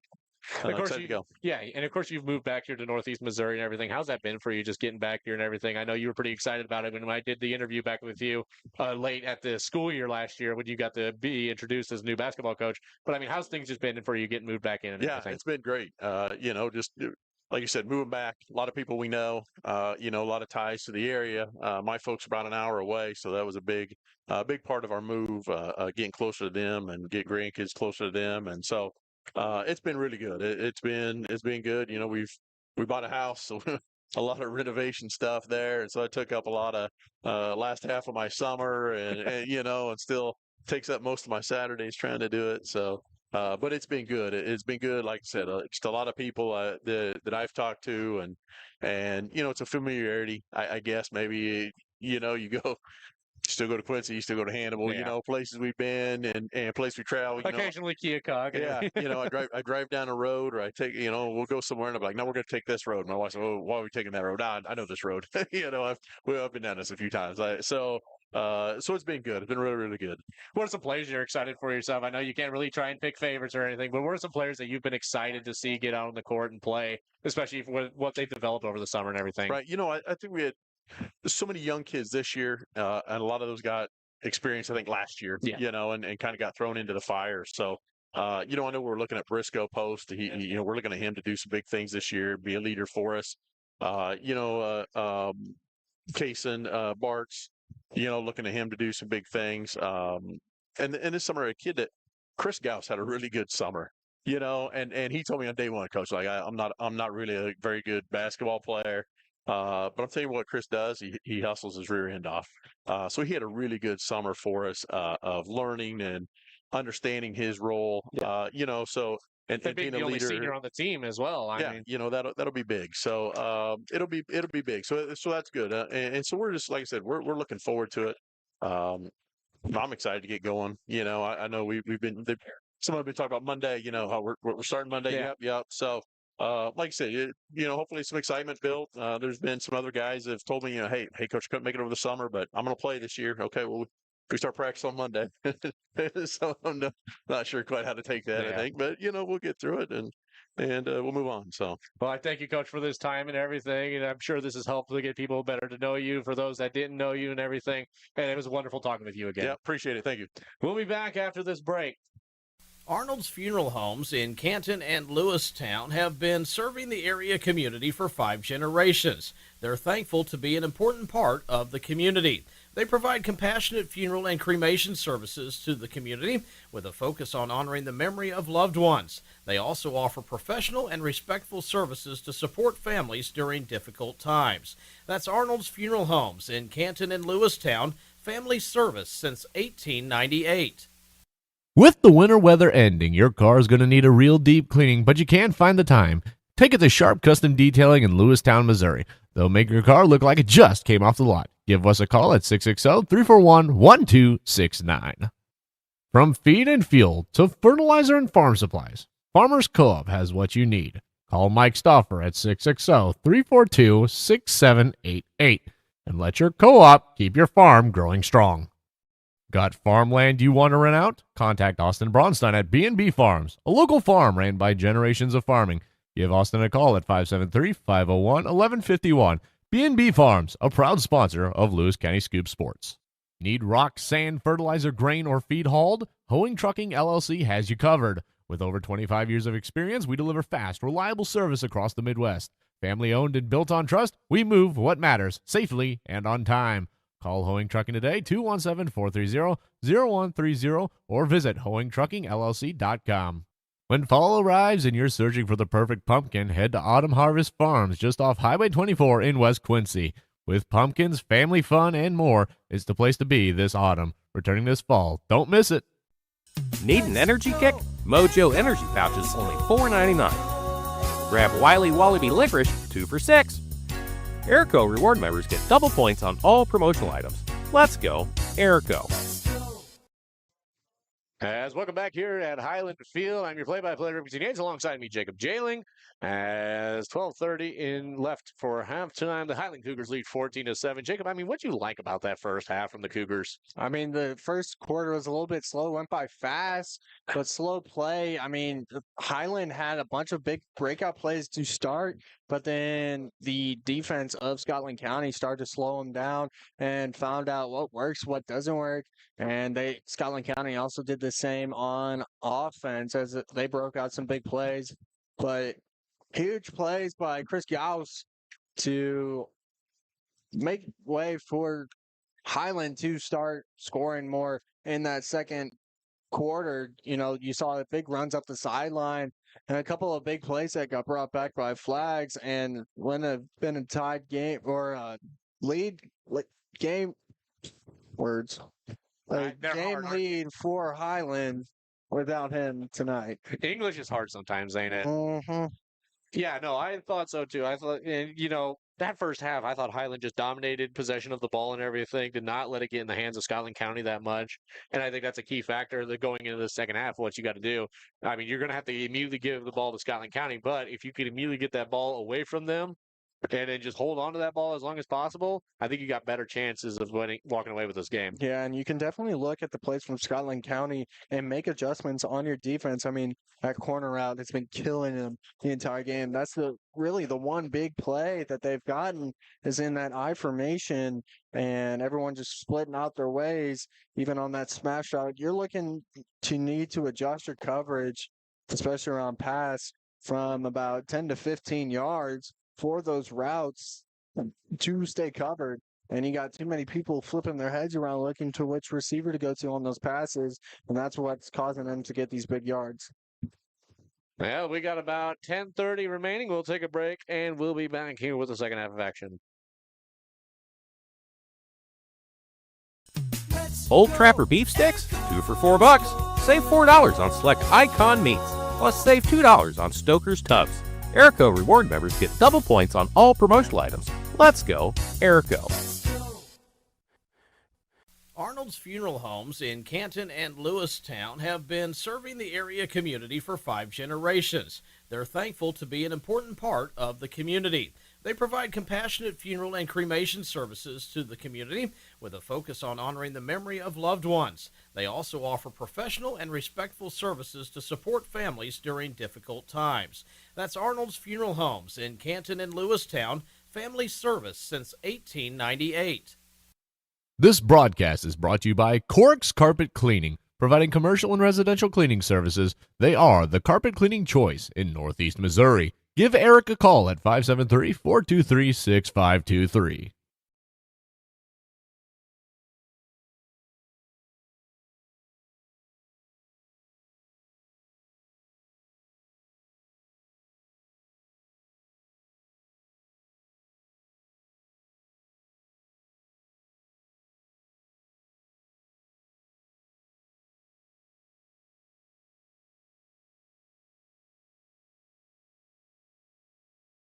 The Wild Tiger Boutique in Canton is your local game day boutique. They offer a curated collection of game day apparel and accessories for the entire family.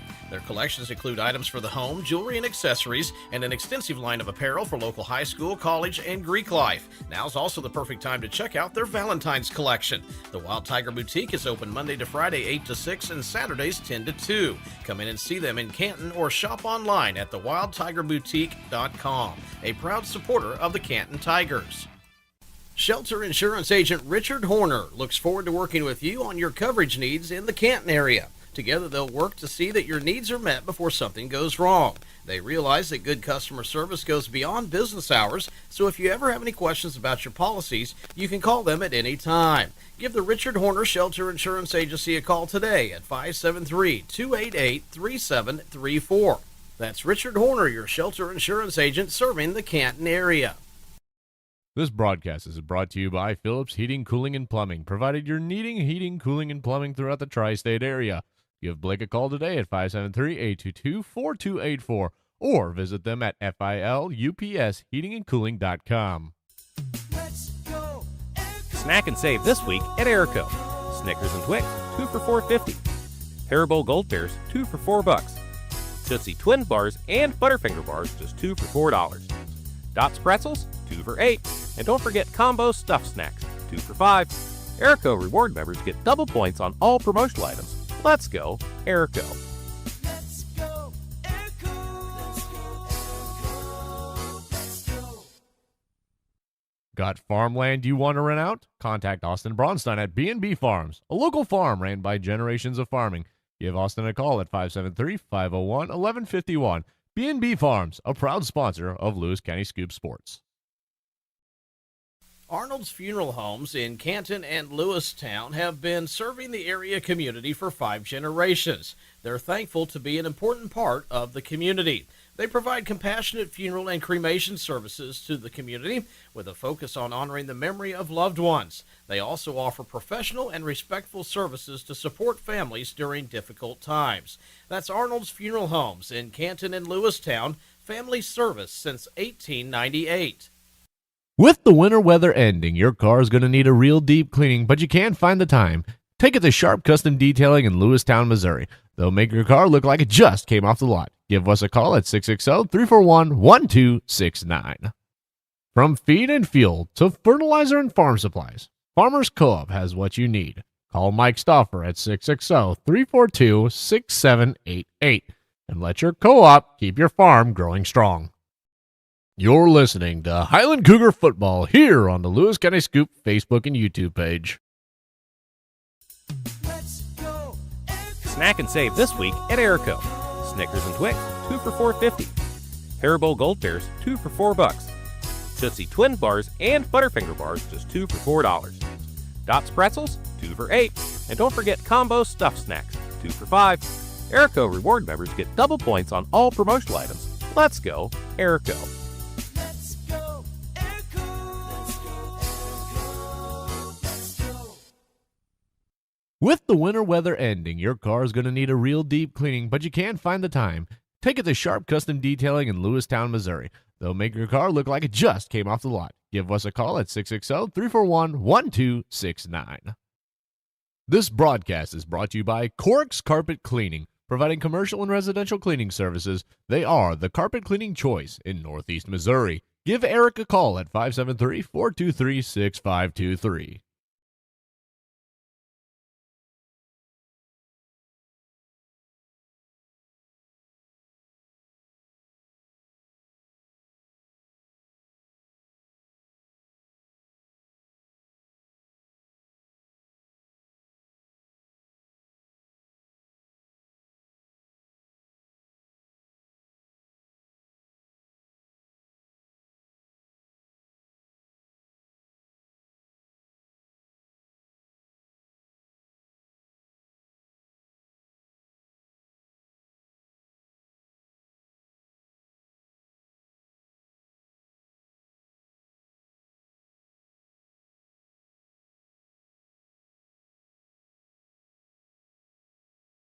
From feed and fuel to fertilizer and farm supplies, Farmers Co-op has what you need.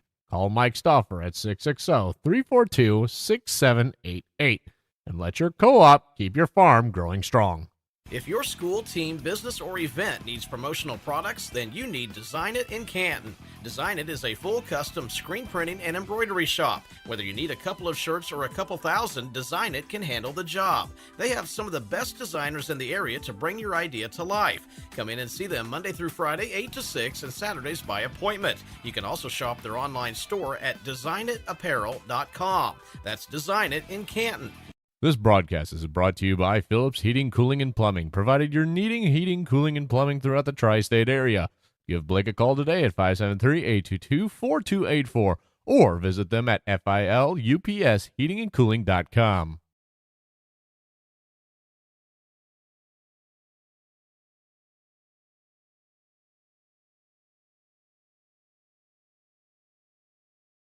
Arnold's Funeral Homes in Canton and Lewistown have been serving the area community for 5 generations. They're thankful to be an important part of the community. They provide compassionate funeral and cremation services to the community with a focus on honoring the memory of loved ones. They also offer professional and respectful services to support families during difficult times.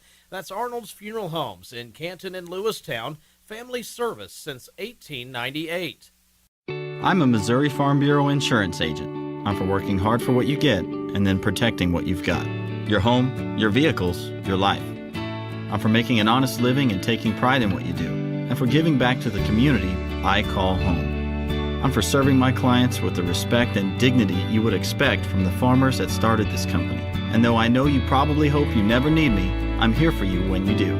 I'm a Missouri Farm Bureau insurance agent, and if you're a Missourian, I'm for you. Got farmland you want to rent out? Contact Austin Braunstein at B&B Farms, a local farm ran by generations of farming. Give Austin a call at 573-501-1151. B&B Farms, a proud sponsor of Lewis County Scoop Sports. Need rock, sand, fertilizer, grain, or feed hauled? Hoeing Trucking LLC has you covered. With over 25 years of experience, we deliver fast, reliable service across the Midwest. Family owned and built on trust, we move what matters, safely and on time. Call Hoeing Trucking today, 217-430-0130, or visit hoeingtruckingllc.com. When fall arrives and you're searching for the perfect pumpkin, head to Autumn Harvest Farms just off Highway 24 in West Quincy. With pumpkins, family fun, and more, it's the place to be this autumn. Returning this fall. Don't miss it. Need an energy kick? Mojo Energy Pouches, only $4.99. Grab Wiley Wallaby Licorice, 2 for $6. Airco reward members get double points on all promotional items. Let's go, Airco.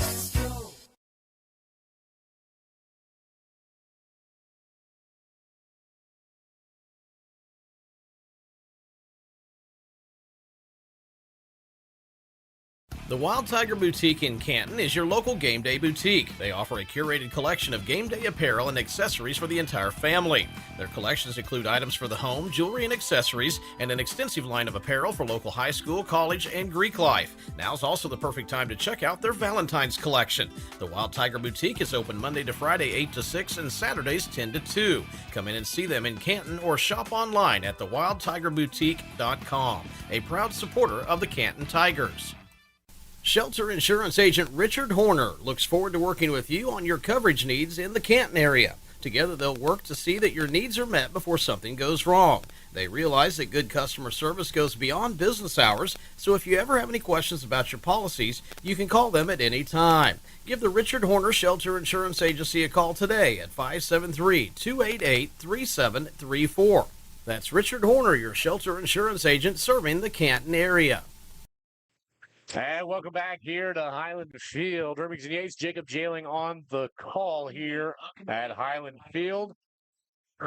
Highland Cougars lead 14-7 here as Scotland County Tigers are going to get the ball back here to start things off in the second half. Jacob, if I'm Highland, I definitely want to get an immediate big stop on them if you can, and don't let them score. And then if you can, try and hold on to that ball as long as possible. Yeah, keep the momentum that you had with that final drive, stopping that touchdown at the 1 yard line. That's what you need to keep carrying into the second half to start off with a stop on the kickoff, much like last time where you get the fumble recovery off the first possession of the half, and just keep continuing trying to drive on offense You are up by a touchdown and an extra point, but you'd much rather have that up by two scores rather than just the one. Definitely so. And, if you're able to get that ball back immediately and just hold on to that ball, drive it down, keep pushing, and drive it in for a score, I think you're definitely better off for the rest of this game. All right, so we'll set to kick off here. So they'll go to Bartz again on the kick.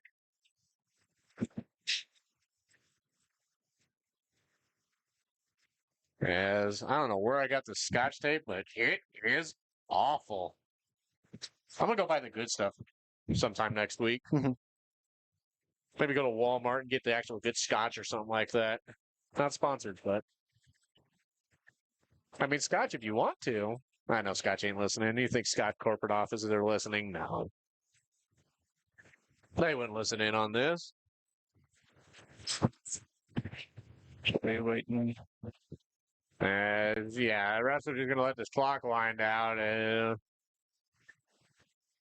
So there's been a rhythm going on, or there's been a pattern, a rhythm for the kick returns from the Scotland County Tigers, and that's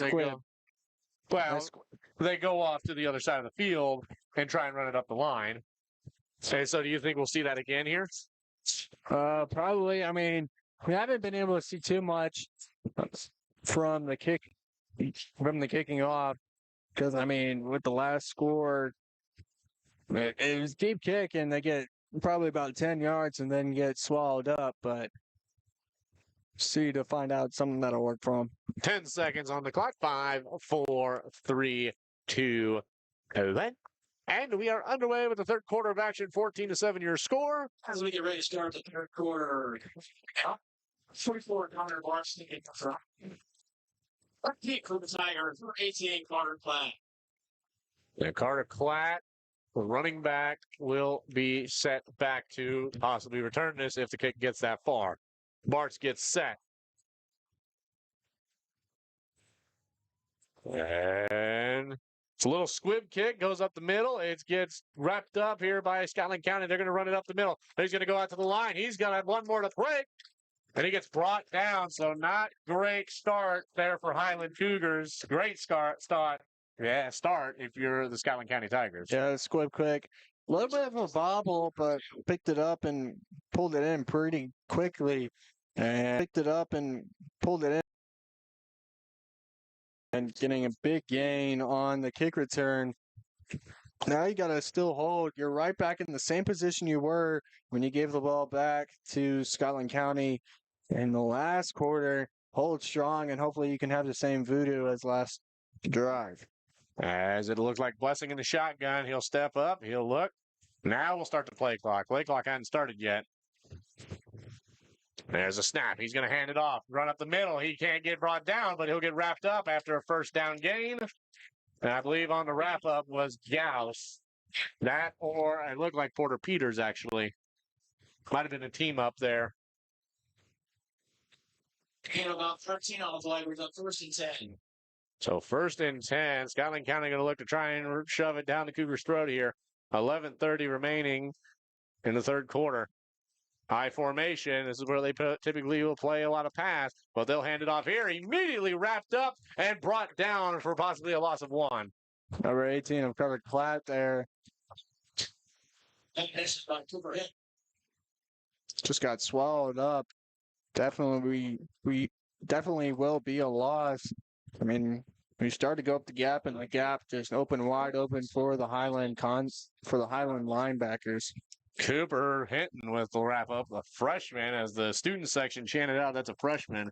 One of the most, a big insult on the high school scene. I mean, you get tackled by a freshman, you're going to hear it from the student section. As here's a rush up the middle, and they're going to push, and I think they'll say he's short, and it'll be 3rd and 1.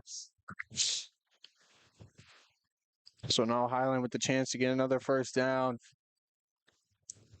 If you only push it a yard, you can get the chance to get another first down. They might give up 2. It might be 3rd and 2. That's 3. Oh, 3. So they got a little bit. You've got a chance to stop it here. Scotland County is going to go back to that I formation that's been working all game. I formation. Pressure coming from the Cougars, but not fast enough as they'll get by for the first down as a rush up the middle. Cougars desperately need to get this ball out of the Scotland County Tigers' hands. Get a stop here in the red zone. It's been the same play for the past 3 drives. Just in that tight I formation and just running it right up the middle. I mean, if it ain't broke, don't fix it. And it's doing well for Scotland County. So if Scotland County gets in here, if you're Highland, you got to realize you got to move the ball in offense and score. One receiver off to the left, none on the right. I formation once again. Here's the snap. He's going to hand it off. He's going to run up the middle. He's going to get stuffed up at about the 5-yard line. He might have gained an extra yard out of it. Now it's starting to get tighter. The wall's getting behind you if you're the Cougars. So 2nd and goal from the 5. 14-7 still your score right now. Scotland County is knocking on the door. Now going with a little bit of a change. Got the tight end on the right side on the line and 2 receivers to the right. Quarterback draw on a shotgun play. He'll run it in for a touchdown.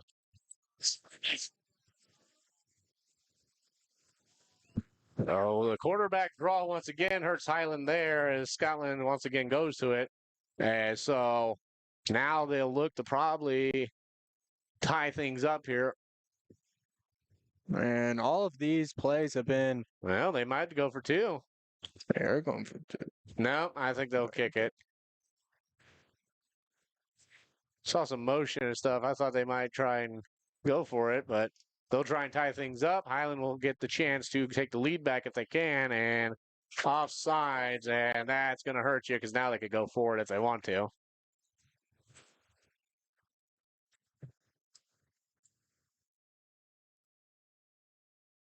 And it's going to be offside, of course. So this will move up the ball to the 1-yard line. And now Scotland County might even make a play. And it looks like they are. Might just push this one in. I mean, the inside runs have been working, especially in that I formation. Number 87 of Hamilton has been running up right up the middle. Well, we got the play clock going. Now they look to go for 2. If you're Highland, I'd say try and stuff it up the middle if you can. Hamilton's going to go off the field. So now from the number 18. Yeah, he's clapping his hands. He's showing he's probably getting the ball here. There's a snap. Nope, they'll hand it off, and they'll get in for the 2. And so Scotland County will once again take the lead. Camden Forest on that converter. And so Scotland County will take a lead of 15-14 with 9:04 remaining. Highland might get the chance with the ball again. We'll take a break and be back. Arnold's Funeral Homes in Canton and Lewistown have been serving the area community for 5 generations. They're thankful to be an important part of the community. They provide compassionate funeral and cremation services to the community with a focus on honoring the memory of loved ones. They also offer professional and respectful services to support families during difficult times. That's Arnold's Funeral Homes in Canton and Lewistown, family service since 1898. With the winter weather ending, your car is going to need a real deep cleaning, but you can't find the time. Take it to Sharp Custom Detailing in Lewistown, Missouri. They'll make your car look like it just came off the lot. Give us a call at 660-341-1269. From feed and fuel to fertilizer and farm supplies, Farmers Co-op has what you need. Call Mike Stauffer at 660-342-6788 and let your co-op keep your farm growing strong. And welcome back here. 9:04 remaining. 15-14 Scotland County leads. Scotland County set to kickoff. And Jake, a big thing for this Highland team is here's the kickoff. We'll talk about that in a second. As that one's going to go, let it go out of bounds, and they'll get the penalty. So a big thing for this Highland team going into this year was the mentality of the Highland Cougar football team. And, you know, we'll get into it. And so you looked a little surprised there. So for years, there's been a lot of criticism for the Highland Cougar football team. It's been, you know, it's just been strong criticism. In the last 20 years, only one winning season. And so the big thing that was talked about by the seniors this year and a lot of the older core of this team was teaching a lot of these younger guys, keep your head up no matter what. And, I keep looking down at this sideline. I keep watching the players and how they're acting and everything. And it's just been heads up the whole time. Not putting your head down when you get beat. You look up. You still got plenty of chances to get the lead back and take this game away. And so, that's great to see that they're just not beating themselves up and everything and not letting all that mentality stuff get to them. Yeah, with 9:04 remaining in the third quarter, you're down by 1. So there's plenty of time to add points on the board, and you've shown that you can take the ball away from Scotland County. Hedges with the quarterback draw. He's going to run it up. Ooh, he gets rocked up a little bit, but he'll go down after about a gain of 4, maybe 5. But yeah, it's not the end of the world that you let in 2-point conversion because there's still plenty of opportunities to go down and get a field goal, put yourself up, and then score another touchdown. And now they've got to score twice in order to take the lead. Hedges with a quarterback draw there, swept out to the left, or to the left. He was able to gain about 5 yards. He's in the shotgun now. He'll take the snap. He'll hand it off to Gauss. Gauss will break a tackle. He's going to run it up the middle. He's going to break away. He's at the 50. He's going to get pushed out of bounds at about, I'm going to say 46. What do you think? About 46? Yep, looks like that's exactly where they'll place it. No, they'll put him on the 50. It looks like he maybe reached out and gained a little extra. Yeah, 45. He's been reaching out all game, getting that one extra yard, one extra push. So 45-yard line, first down on another Gauss run. 2 receivers on the right.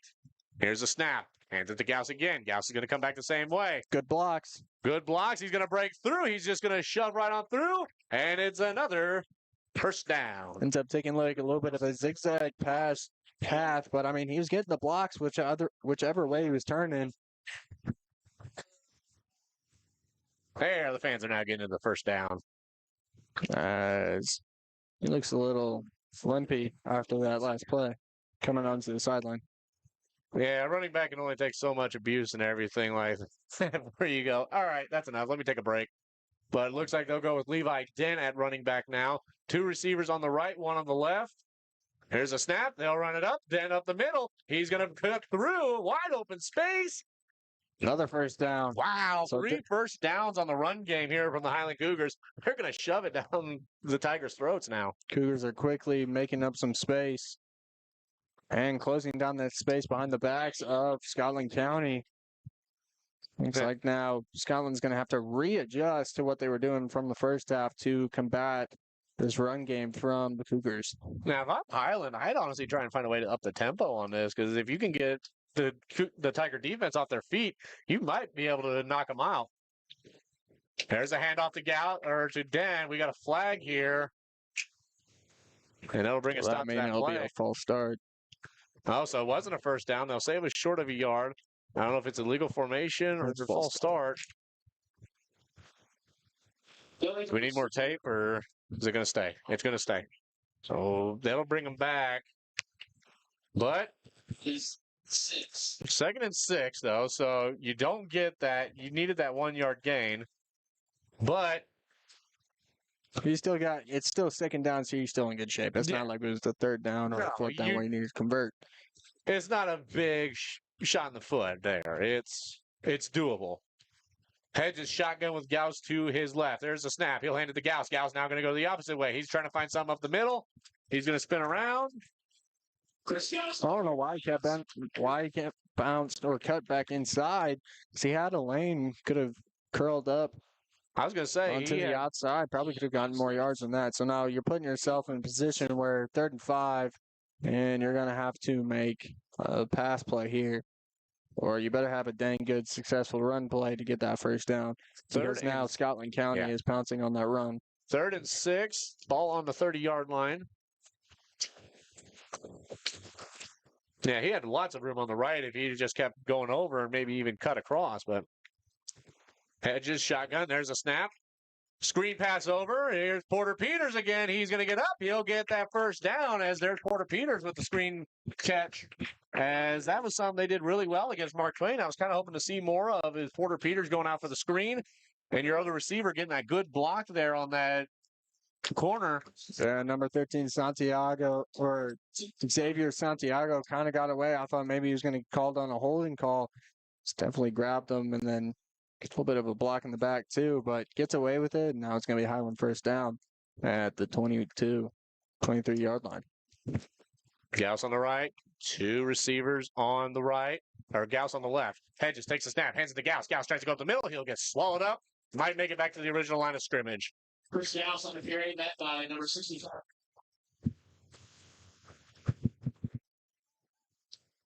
As yep, he is met by Emmett Long, a freshman on the defensive tackle. Wearing the number 65 today, whereas we got somebody else, Bryson Miller, wearing 65, but I don't think he's here if Emmett's wearing 65. So interesting how it gets to one of these small schools. You can't have jerseys for everybody, or one gets ripped. There's a snap. Hedges is going to step back. We're going to look for a pass up the middle, a little high on Porter Peters. Just did that down a little more. Peters could get up a little more on that catch. You got to look out, though, as that safety was right there. It's almost a suicide pass. As if he caught that, he would have been clobbered. So 3rd and 9.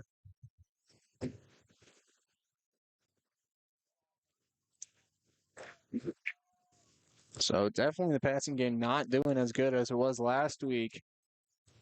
14 completions on 19 attempts. Yeah, I wish I'd have kept 166 Talley. yards. I don't think that's going to happen. But I mean, the run game has been magnificent. Yeah, I don't know how we've done on stats for as Hedges. Oh, almost fumbled up that snap. He's going to take the quarterback draw. He's going to run up the middle. He'll get screened up. He'll try and continue some more. And now you've got a 4th and 5. Now here's the question: do you try and maybe kick it, or? Well, they'll say he got back to the line of scrimmage. I thought he maybe gained a little more than that. 4th and 8. I think it looks like they might go for it here.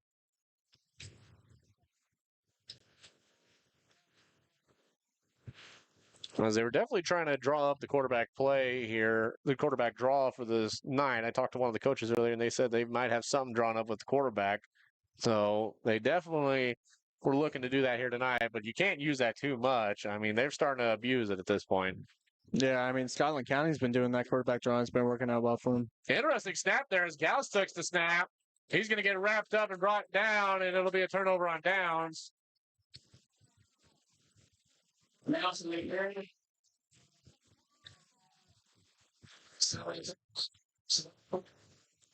so now you got to switch the defense after getting stood up there. You got to play good D now to hopefully get the ball turned over. I mean, that's going to be tough as Scotland County's been running up right up the middle the entire time and getting 10, 15 yards on a play. Well, now there's a chance for you to show off some adjustments on the defense and try and get a stop here.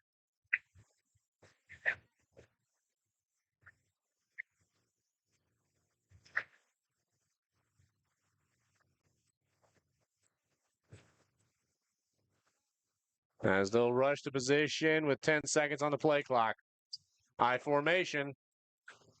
There's a snap. He'll hand it off. He's going to go over to the left. He'll get wrapped up and brought down.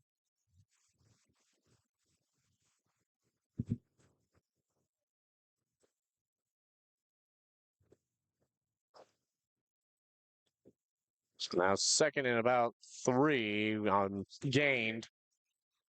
About Second 6. 6 to go.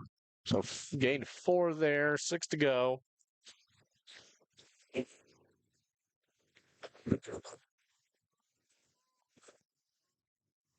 .321 remaining, 15-14 the score. Here's a snap, the handoff. He's going to run it up the middle. He'll get Stopped right away. swallowed up and brought back. So now this defense is finding something that is working with these inside runs that are coming up the middle. Look for Scotland County to now start bouncing the runs outside.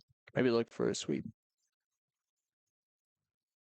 You know, it'd be great is if they go for a sweep, but it's a illegal motion. Be great.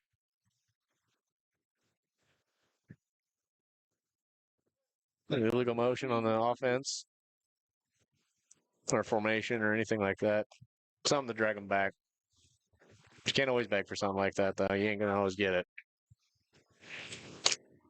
That looks like they'll go I formation. One on the right. There's a snap. The handoff up the middle. He's going to break through. He's got one defender to beat. And he's going to wrap him up and drag him down. And Skyline County gets some momentum going back their way. Good game on Athletic and Sam the first down.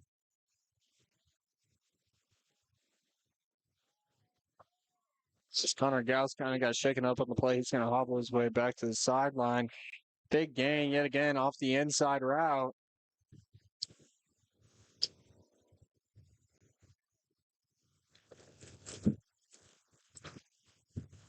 Yeah, also he had to come off for some blood, too. I can see it down there for Chris. He's got some blood on his leg. So they'll come and wrap him up. That's the second time tonight. High formation again. There's a snap. He'll hand it off. It's going to be a run up the middle. Not able to wrap him up. He's going to break through. One of his own teammates got in front of him and halted that one, but he'll still get a first down. He'll stop at about the 33. Yeah, on the plays not for another flag at first half. It's 10. Now Skyline making good progress. Highland having trouble trying to combat it, trying to slow him down.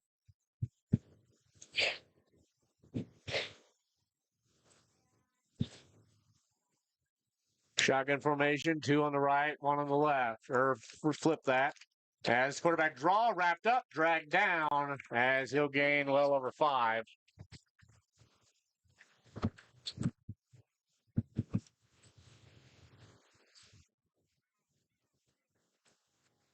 We're at 6 and 5 except 4.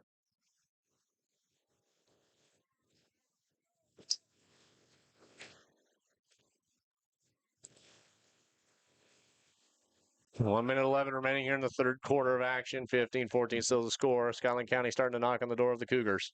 Here's the I formation snap. Run up the middle. Swallowed up. Maybe even a loss there. That'll probably bring up 3rd and 5 if there's a loss.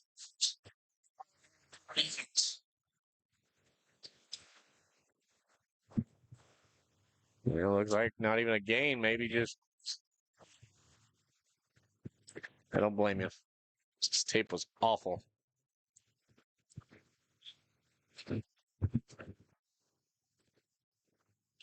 It's now 15. They're going to still sub. Oh, trying to get my chair pulled up here. 22 seconds remaining. Scotland County's wasted a lot of time. I formation. There's a snap. Takes the handoff. He's going to run it out. He's going to throw. And caught. No! Dropped it. He looked like he had that one, but no. I did. He had to come up. It was definitely underthrown and had to come up and had to adjust his route. That might have tricked it. I think he maybe caught it with his hands and knocked it out with his knees. 4th and 4 here for the Tigers with 10 seconds remaining in the third quarter. Highland needs to get the stop here.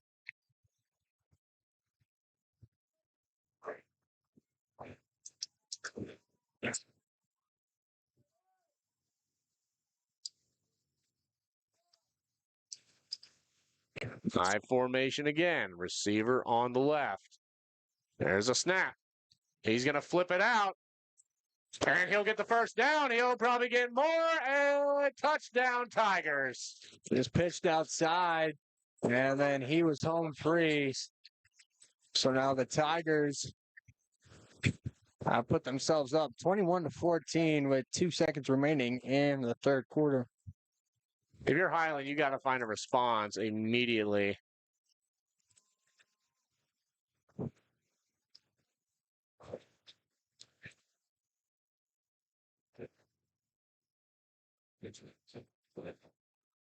You're already up a touchdown and a 2-point conversion. Scotland County will look to just kick the field goal.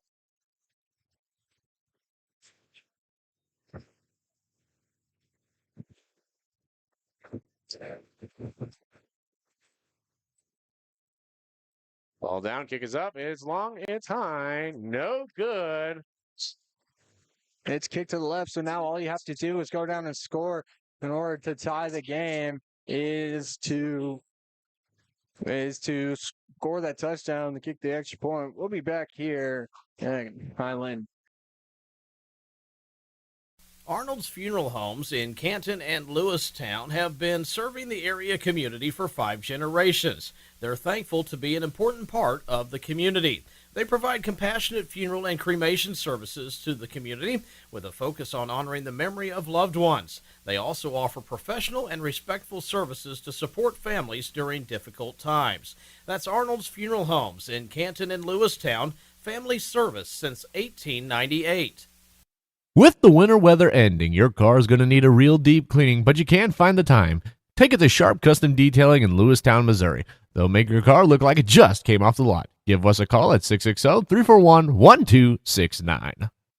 From feed and fuel to fertilizer and farm supplies, Farmers Co-op has what you need. Call Mike Stauffer at 660-342-6788 and let your co-op keep your farm growing strong.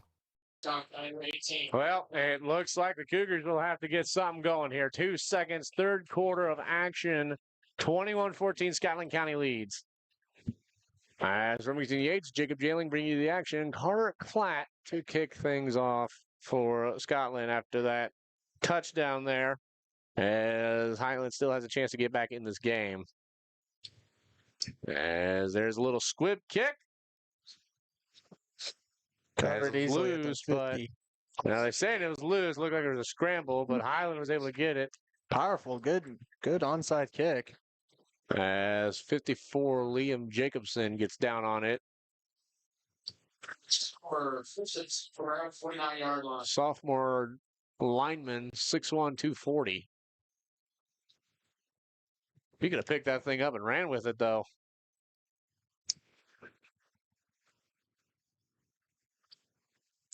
So 2 seconds to go here. 1st and 10.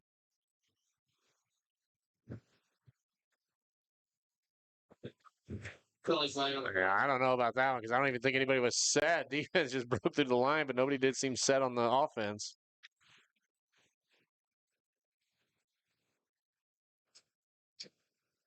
And it looked, yep. It's only offside, so easy 5 yards for the Cougars. So now with 2 seconds remaining, you got great field position. So, I mean, I was right on that. Nobody was set for Highland. They could do whatever they wanted. They never truly got set, so you gain 5 here, and it happened again. No flag this time, though. Hedge is going to look. He'll throw it up the middle. No good. Almost intercepted there as number 21. Tight Richmond almost scooped it up from under the ground. So that will bring an end to the third quarter. We'll go to the fourth. We'll be back after this. I'm a Missouri Farm Bureau insurance agent. I'm for working hard for what you get and then protecting what you've got. Your home, your vehicles, your life. I'm for making an honest living and taking pride in what you do, and for giving back to the community I call home. I'm for serving my clients with the respect and dignity you would expect from the farmers that started this company. And though I know you probably hope you never need me, I'm here for you when you do. I'm a Missouri Farm Bureau insurance agent, and if you're a Missourian, I'm for you. Need rock, sand, fertilizer, grain, or feed hauled? Hoeing Trucking LLC has you covered. With over 25 years of experience, we deliver fast, reliable service across the Midwest. Family owned and built on trust, we move what matters, safely and on time. Call Hoeing Trucking today, 217-430-0130, or visit hoeingtruckingllc.com. When fall arrives and you're searching for the perfect pumpkin, head to Autumn Harvest Farms just off Highway 24 in West Quincy. With pumpkins, family fun, and more, it's the place to be this autumn. Returning this fall. Don't miss it. And we are back here, Highland Field, 12 minutes remaining. 21-14, Scotland County leads. Fourth quarter of action. 6-yard line. As you've got 2nd and 5. Almost through an interception there. Now you're going to have 2 backs in the field, shotgun position, 2 receivers on the right. This wishbone formation. There's a snap. He'll hand it off to Gauss. Gauss is going to sweep off to the left. He's going to break through. He's going to get a first down. He's going to keep going. He's heading to the other side. He's wrapped up, brought down just past the 30. He's going to get brought down, I think, about the 28. Ball carried by Chris Gaines. First. So just like Scotland County, the Cougars are making their way with their run game, finding out what's going to work now versus what hasn't worked. I mean, you've been trying to stuff it up the middle, but yeah, definitely try some of them sweeping rushes if you can. I mean, you've got a lot of open field you could probably work with and get something going. Yeah, plenty of time here to tie things up. And now you're going And to go come with back. the wishbone again, but this time, I don't know, same thing, shotgun. And he'll hand it to Galson. He'll go the other way now. He's going to the right. Some tackle's getting broken. He'll rush up. He's going to break through. He stays up. He's going. He's going. God, touchdown. Highland Cougars. Goes there, spins off for some of them. The Tigers just couldn't get any really hold on him. I mean, they got their arms around him, but couldn't hold on to the tackle. Christopher Gauss with his third touchdown on the day, rushing. Wow, the young man's having a day. And you literally get up the field goal to tie this up, or you could go, well, looks like they might try it. I don't know about this move. I don't know about this one. Jacob, thoughts? It's risky. There's still plenty of time, and You're gonna Scotland County has shown that they can do the same. But There's a snap, low snap. They're going to hand it up to Dent, not able to get it. So you're down by a point, but so you're down a point though. But 11-18, Yeah, you but just now- got to get a stop. now That's a you big force thing. yourself to have to score, whereas you can keep the tie and be in comfortable position. Yeah, Now, I don't know. nah. It's not made sense to me why we've taken Cooper Hinton out of the game. We have not allowed Cooper Hinton to come in and kick at all. We've brought in Bartz, and yet Hinton looks like he's ready to go. We know he can kick the field goal. Yeah, I think with 11 left, there's just too much time with this stuff that could happen. Probably should have gone with the field goal. But now you got to play good defense. You got to get that ball turned over without them scoring, because then they can easily put this one without reach and hold you on offense later in the game. If you want to take a quick little time to give a shout out, we actually have another radio broadcast up here with us as well, KMEM Radio. I want to thank Corey Stott. He sent me a lot of stats and information for Scotland County. Has been a big help for our information for this game. I also want to thank Jeff Inning for putting together our info sheets and everything together. So big thank you to those two. But definitely having a fun night up here in the press box tonight, as Highland has really put up a really good fight here tonight. And so they've still got plenty of opportunity left, and this game is far from over.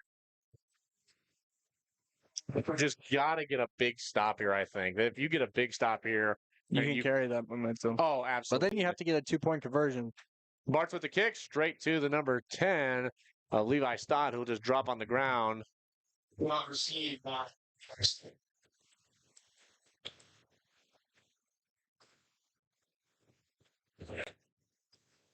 Scotland County takes over 6th line.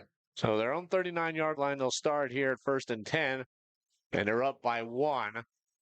You got to watch out for this Highland defense, though. You don't want them to shut down your momentum right now, but that touchdown really hurts your own momentum, so you got to get something going.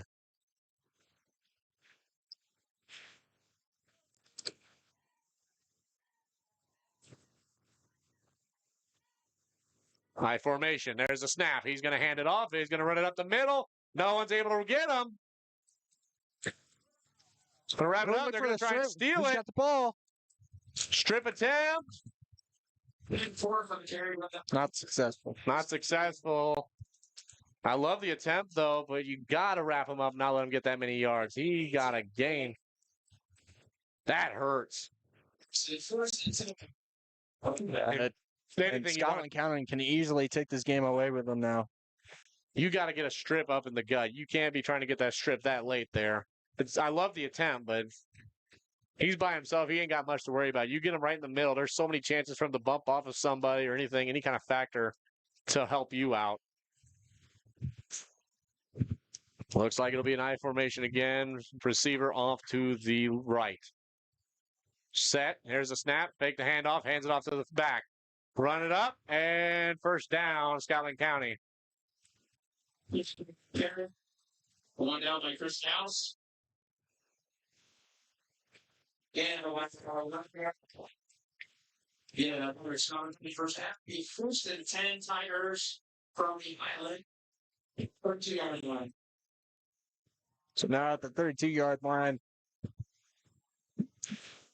they're almost within passing range of passing touchdown, like they've been throwing that to that corner out.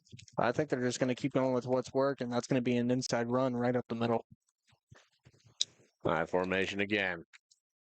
Under center. There's a snap. They hand it off to the first one. He's just going to drag off a bunch of Cougars and finally gets brought down. And they're not going to try and stuff. They're not going to try and put all their backers on the linebackers on that middle because then it leaves open They for can bounce it out. Yes. Send everyone. Put pressure on the quarterback. It's going to be harder for him to make the passes if they do pass. So That's the only thing you can hope for if you send up your back linebackers.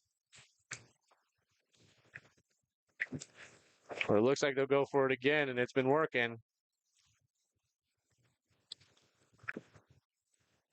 There's a snap. They'll hand it off to the first one. Drag down, but I think he'll get... Now he'll be short. The third... Nope, they'll say he got it. Man, they're not able to stop this run. no, not at all. Need a big break or something, a penalty or something that'll help them. Help push back the Tigers a little bit. I mean, you got 8 minutes and 47 seconds. The clock is winding. You got to make that a defensive adjustment now.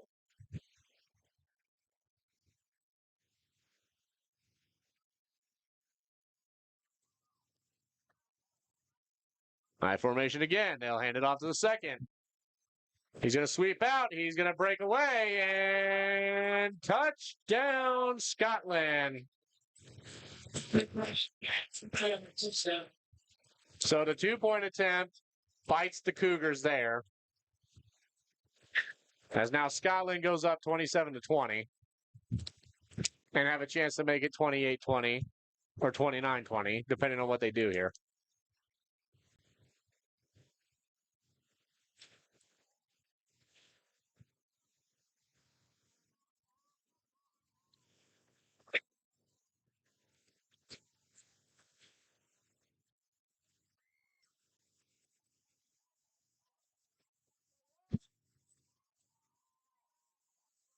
It looks like they will go for two. It's been working on the I formation. There's the handoff, run up the middle.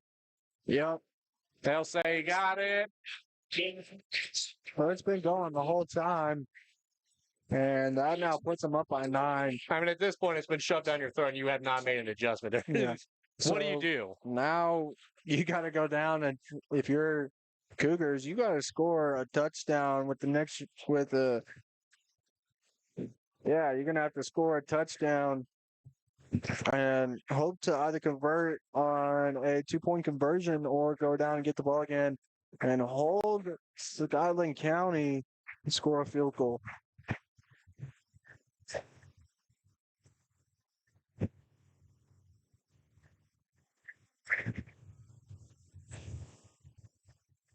We'll take a break for station identification. You're listening to Highland Cougar Football here on the Lewis County Scoop Facebook and YouTube page.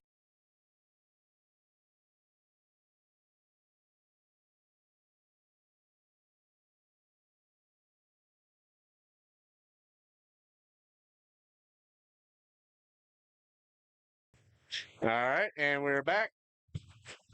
All right, we're going to have some fun. All right, 29-20 your score. Scotland County leads.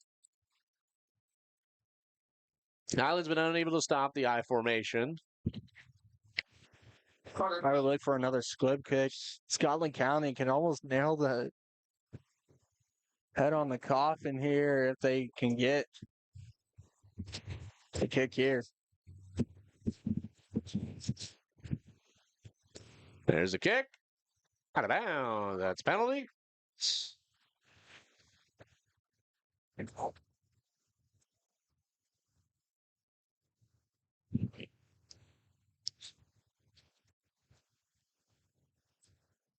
Highland will get a pretty good field position on this one.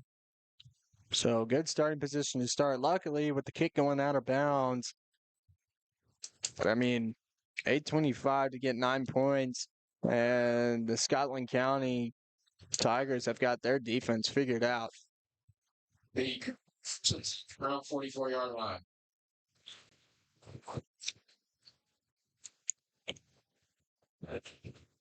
So 44 yards. 44-yard line, 1st and 10. You got 2 timeouts. 5.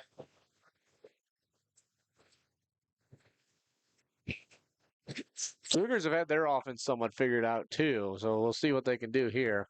Here's a snap, the handoff to Gauss. Gauss going to run it up the middle. And he's just starting to get stuffed at the line of scrimmage just more and more. I think he maybe got a yard, but I don't think they'll give it to him. Looked like he got a yard, but we'll see what they give him. Yep. Yeah, they'll give him a yard.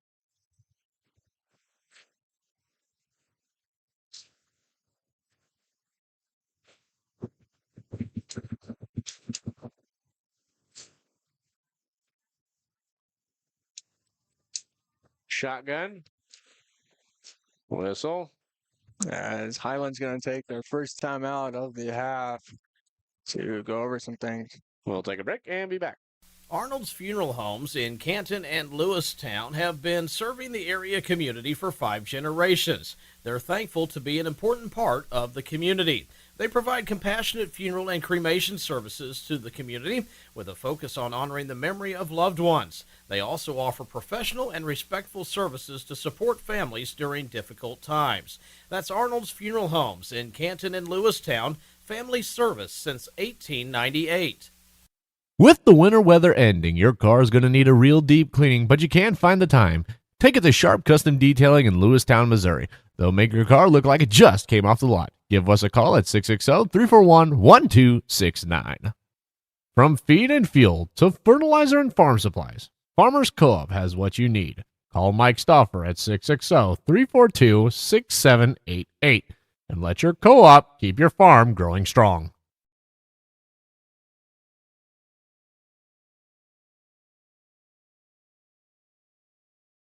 Back now, 7:52 after the timeout by Highland. Scotland County leads 32-20. Yeah, we need, the timeouts. There we go. 3 timeouts to 2. Just an easy pass to Xavier Santiago, who's dropped. Probably could have had some room to at least get 5.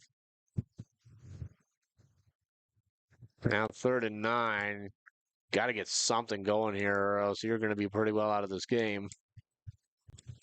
7:48 remaining. Because you've just not been able to stop that run, and you've pretty much got to score on this drive, and then somehow get the ball immediately back and not give it to Scotland County.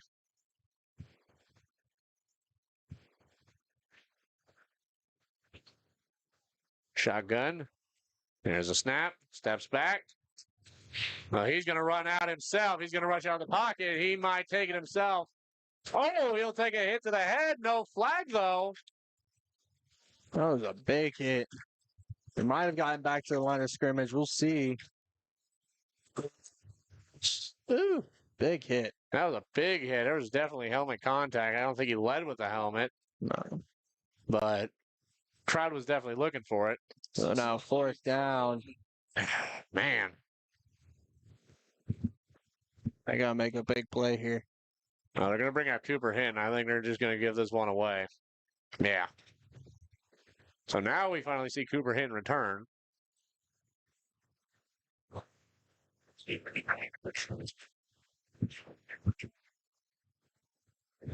Good punt by Cooper Hinton. He's going to get some side spin and just sit there on the 21-yard line. 36-yard punt. Well, if your defense, hopefully you can find a way to stop that I formation, but you've been fighting it all night.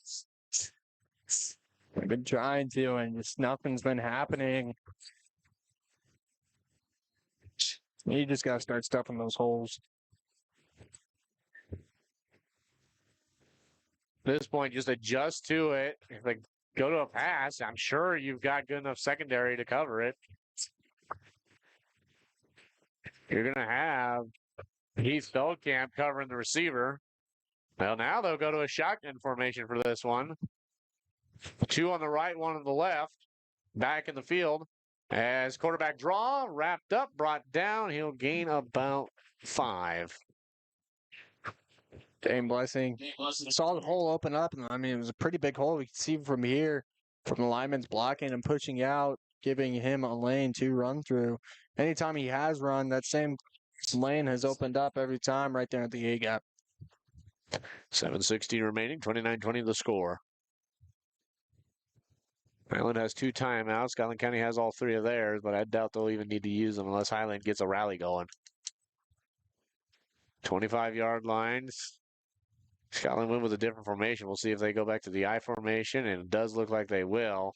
Well, this is something Highland does not want to be seeing unless they can figure out how to stop it. They'll end the first back, not able to wrap him up as he's going to break away. Now, finally, he'll get wrapped up. Porter Peters. And that's the big thing I've been seeing is they'll hand it off to the back, and he's able to break that first tackle, and that first tackle is all he needs to break. And that first tackle is all that he needs to break because then everybody else is covering somebody else.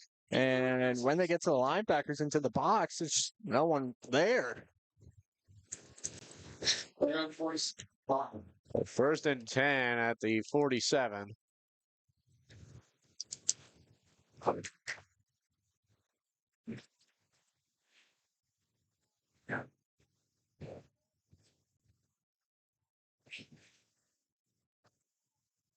As flag, it'll probably be an offside. You hope for a false start, but I doubt it. It looked like offsides.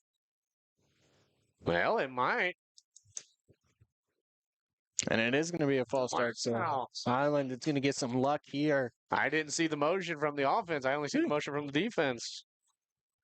All it takes is one little flinch. It really does. So a bit of a break for Highland, but we'll see if they can stuff up the I formation. 6:24 and counting.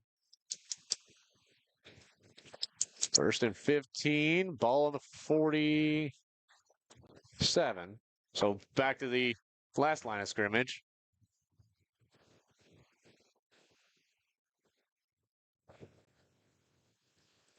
Shotgun, there's a snap. He'll run it himself. He's going to go the other way. Going to get wrapped up as he almost reaches the original line of scrimmage. Okay,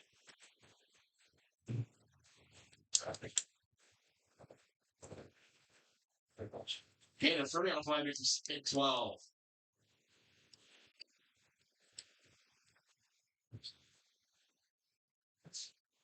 Oh, right.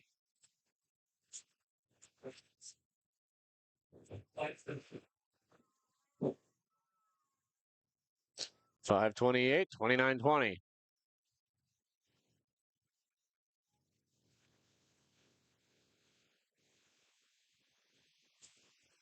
High formation again. There's a snap. Hands it off. He sweeps off. He's got plenty of room. He's not able to get the tackle. As he's wrapped up and brought down by Porter Peters down in the 15-yard, within 15 yards. As Highland just has nothing for this run game. You can't find an answer. Anytime they try to go up the middle, they immediately bounce it outside. Man, I mean, this defense is just breaking down right now. And there's nothing you can do really to stop the Tigers right now. I mean, it's something we're going to have to ask Arnsman about. I mean, it's just, this has been something they're struggling on all night and how they're going to adjust to it for other teams if they decide to run this formation and do this against us because it's worked. And of course, there's a chance you're going to meet Scotland County again in the playoffs. As that one ran up the middle, brought down, but it may be a gain of 5.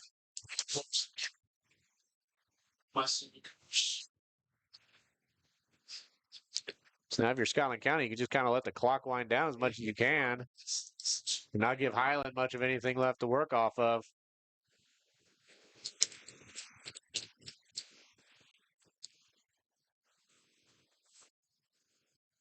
But I mean, even then, at the end of the day, it's been a good showing from the Highland Cougars. They're still not putting their heads down I at mean, all. they started off strong, but they're just getting ran right up the gut. But I mean, you look down there on the sideline on the field, nobody's putting their head down or anything. They're still going out there. They're still fighting. They're trying. As here's a wide run here. Wrapped up, dragged in for the touchdown. They tried to wrap him and bring him back, but it's not enough. Scotland County will add yet another one to the board. As now if you're Highland, I'd say you just kind of play around a little bit, see what's going to work for you next week. No, yeah, just see. You can try to make some judgments, see if some plays will work, what plays won't work. Try to get something figured out. I mean, just get creative at this point. If I'm Scotland, I'm just going to kick this thing and make it or not. You've got a pretty cushy lead now and 4 minutes remaining. We'll let this field go. We'll take a break, and we'll be back with Highland Cougar football as we get set.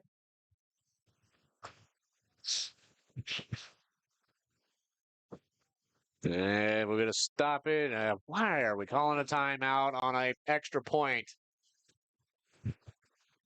Play clock. Play clock. Well, no, Scotland County called a timeout. So they're going to discuss what they want to do. You're going to put it definitely out of reach here. I mean, you're down by 15 now with 4:11, so it's pretty hard to come back from this one.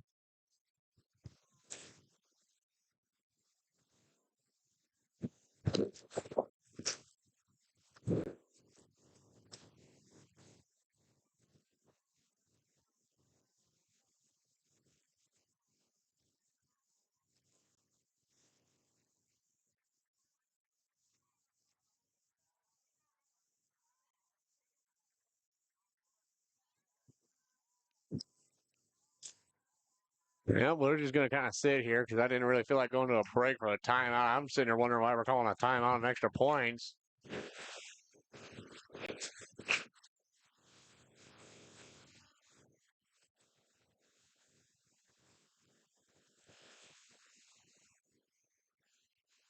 We'll try and we'll see if Coach Arnsman will want to do a post-game interview with us and then try and get packed up and get back. Well, we'll get you back to campus so you can get probably some food and go to bed because we forgot to bring cash, both of us. Yeah, I'll remember that for next time. Yeah, we'll remember that next time. I got to remember that next weekend or next Friday when I'm at Brookfield. That's a long haul. Well, looks like they're going to go for two, and quarterback draw, and he'll run it up and in for two. So just pounding away. No mercy here from Scott County. That'll put them up by 17 now.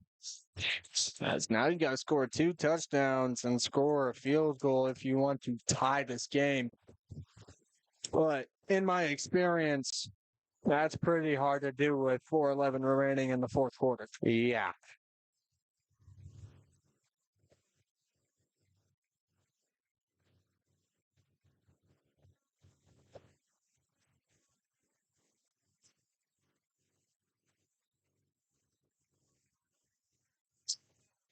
Yeah, we'll take a break for station identification. We'll be back. You're listening to Highland Cougar Football here on the Lewis County Scoop Facebook and YouTube page.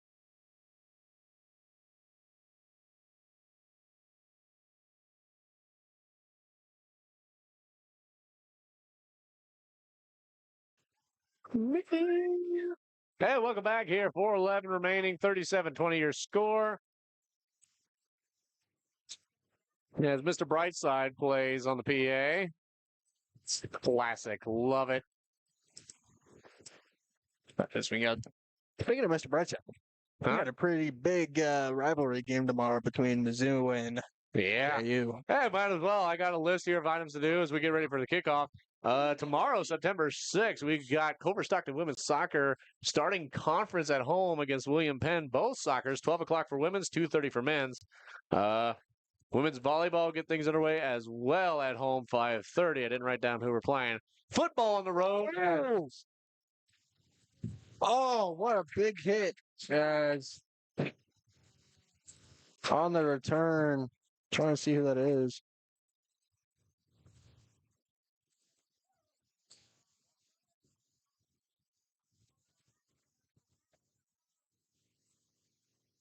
As everyone's rushing down the field.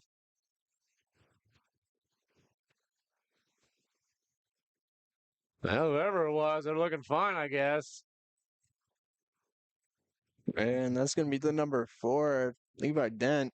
Yeah, it looks like 44 is rushing off, but I'm not sure who.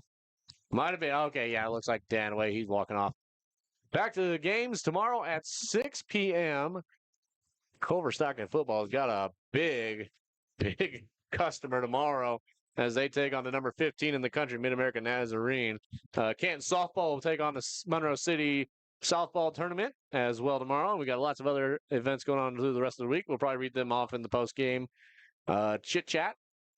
As here's the snap. Hedges steps back. He's going to fire up the middle. Low pass there to Peters. At this point, you might just let the ball kind of fly and just see what you can do. And if I'm Scotland County, as soon as I get the ball back, I'm just going to kill time. Oh, yeah, that's all they're going to do now. They're going to run and just try to get first downs to keep the clock running.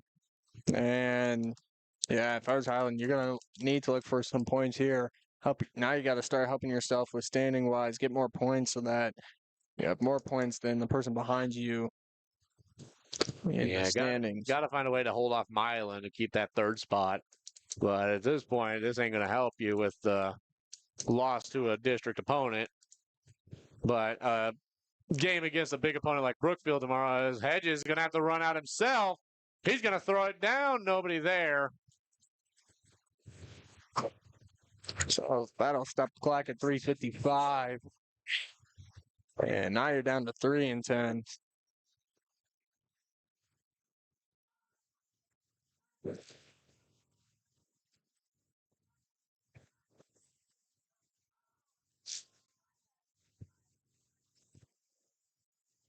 And so now you got to figure out a play. You got to get something going here. Otherwise, you're not going to have good momentum even going into the next game next week against Brookfield. The Brookfield Bulldogs. There's a snap.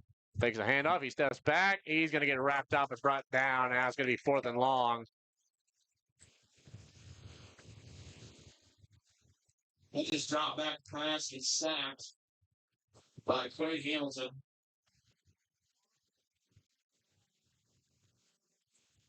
I believe Craig Flum. He's working on for Cougars. So now you're pretty much required to punt. To Brookfield, about an hour 38 from Lewistown. Yeah. Think about that drive from my house. Bring a lunchbox. Oh, yeah. I'm already planning on it. And some cash so I could buy me some concession stand and probably eat before the game. I'm going to have to get there early to make sure everything gets set up. And timeout going to be taken by Highland. Play clock got down too low, so we'll take a quick break here. 3:04 remaining. Scotland County is up 37-21 or 37-20 on the Highland Cougars. Let's go, Snack and save this week at Airco. Snickers and Twix, 2 for $4.50. Haribo Gold Bears, 2 for $4. Tootsie Twin Bars and Butterfinger Bars, just 2 for $4. Dots Pretzels, 2 for $8. And don't forget Combo Stuffed Snacks, 2 for $5. Airco reward members get double points on all promotional items. Let's go, Airco. let's go, Airco. Let's go, Airco. Let's go. With the winter weather ending, your car is going to need a real deep cleaning, but you can't find the time.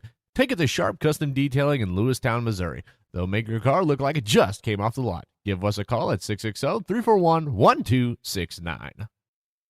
This broadcast is brought to you by Cork's Carpet Cleaning, providing commercial and residential cleaning services. They are the carpet cleaning choice in Northeast Missouri. Give Eric a call at 573-423-6523.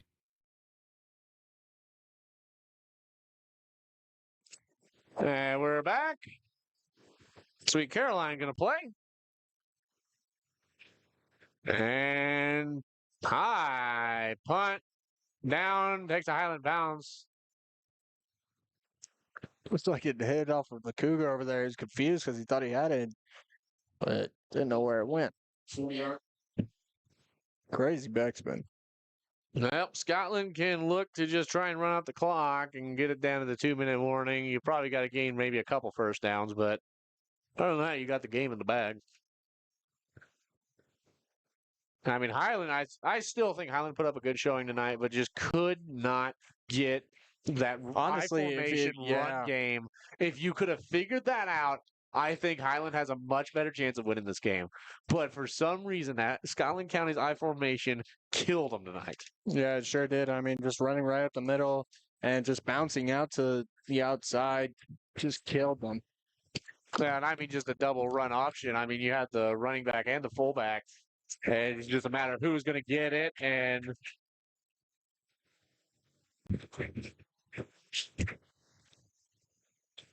as I formation again, they're going to run it, and he bounces it out, and he's going to wreck away, and I get the first down.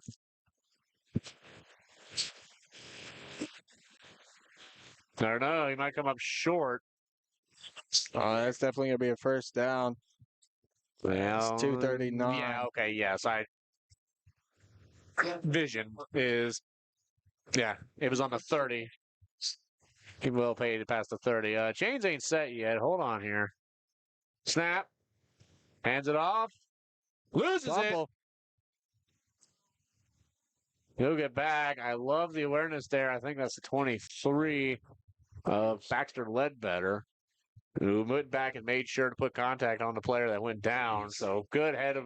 That's what I love seeing, though, is just Good the heads up. small things like that in games like this, because you know that's the players that keep that in the back of their head and know what to do. Clock running, 2 minutes. I guess we don't get a 2-minute warning, so we're just going to let the clock run. Maybe run a couple more plays. He's going to step back as now we got to Big change a corner route. quarterback. Jaden Bergerson. As that pass is incomplete. And stop the clock. Now you're pretty much going to need a first down to get the victory formation.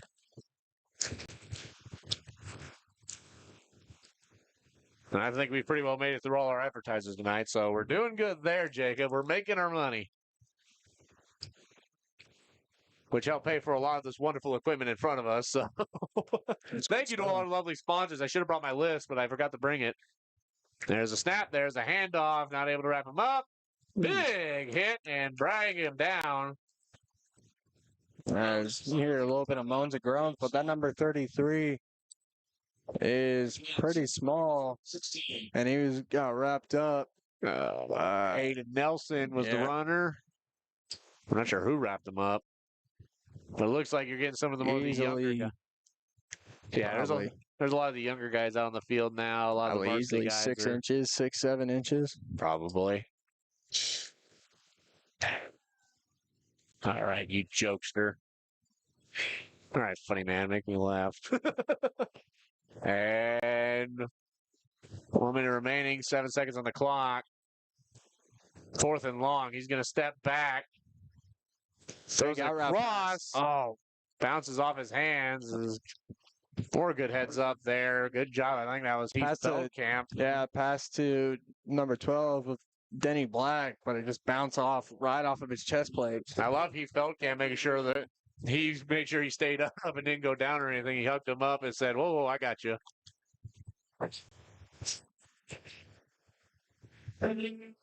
I know you don't like this song.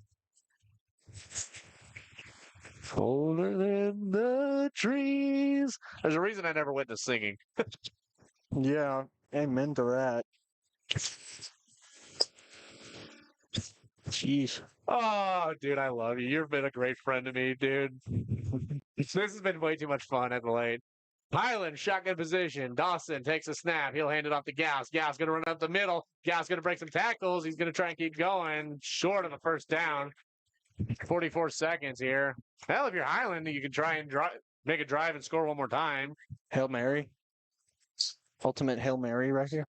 I mean, I'd take it. Gauss is lining up to the right.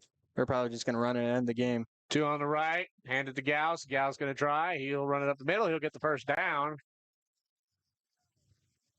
as they push the first down. And it looks like Scotland County's going to come in with a whole new. They're going to bring out I think they're bringing out their varsity defense again. Yeah, they literally swapped out their whole defense. And I'm like, why? Just let the young guys get some time. 6, 5, 4, 3, 2, 1, and that'll be the end of your game. Highland falls 0-2 on the season after falling 37-20. As Scotland County improves to 2-0. So a rough break for the Cougars tonight. A good showing still, though. A tough fight out of them. But just that I formation killed them tonight. And so brings it into the game. Yeah, that I formation just killed Highland this game. And I mean, Highland had a good start off to the game. They drove down and got close to scoring a touchdown, but then couldn't convert on scoring. And it took a whole quarter, and then even to the second quarter, nothing worked. In the second quarter, nothing worked. Well, let's take a look at some other things going on the rest of this week. September 8th, Monday, Highlands girls golf at Monroe City and softball at Monroe City. Tuesday, September 9th, cross-country home meet at River Valley Golf Course. Softball is home versus Centralia. That's a big matchup right there. Junior high football at Clark County. Canton softball at Moberly, 5 o'clock start time. And soccer at Moberly, 5 o'clock. Canton softball's at West Tran. And then junior high softball at Palmyra. September 10th, Highland Junior High softball at Macon. Canton girls golf Paris Invitational. Soccer versus Q&D. Softball at Bowling Green. Thursday, September the 11th, softball is home versus Milan. Junior high softball is home versus Clark County. And then Canton softball versus North Shelby at home. And then Friday, September 12th, on the road, varsity football at Brookfield. I've been your play-by-play Remington Yates. Alongside me, Jacob Jailing. We'll take a break and be back with more post-game talk. Arnold's Funeral Homes in Canton and Lewistown have been serving the area community for 5 generations. They're thankful to be an important part of the community. They provide compassionate funeral and cremation services to the community with a focus on honoring the memory of loved ones. They also offer professional and respectful services to support families during difficult times. That's Arnold's Funeral Homes in Canton and Lewistown, family service since 1898. With the winter weather ending, your car is going to need a real deep cleaning, but you can't find the time. Take it to Sharp Custom Detailing in Lewistown, Missouri. They'll make your car look like it just came off the lot. Give us a call at 660-341-1269. From feed and fuel to fertilizer and farm supplies, Farmers Co-op has what you need. Call Mike Stauffer at 660-342-6788 and let your co-op keep your farm growing strong. Got farmland you want to rent out? Contact Austin Braunstein at B&B Farms, a local farm ran by generations of farming. Give Austin a call at 573-501-1151. B&B Farms, a proud sponsor of Lewis County Scoop Sports.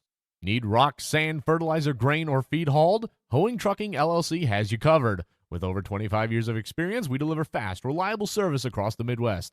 Family owned and built on trust, we move what matters safely and on time. Call Hoeing Trucking today, 217-430-0130, or visit hoeingtruckingllc.com.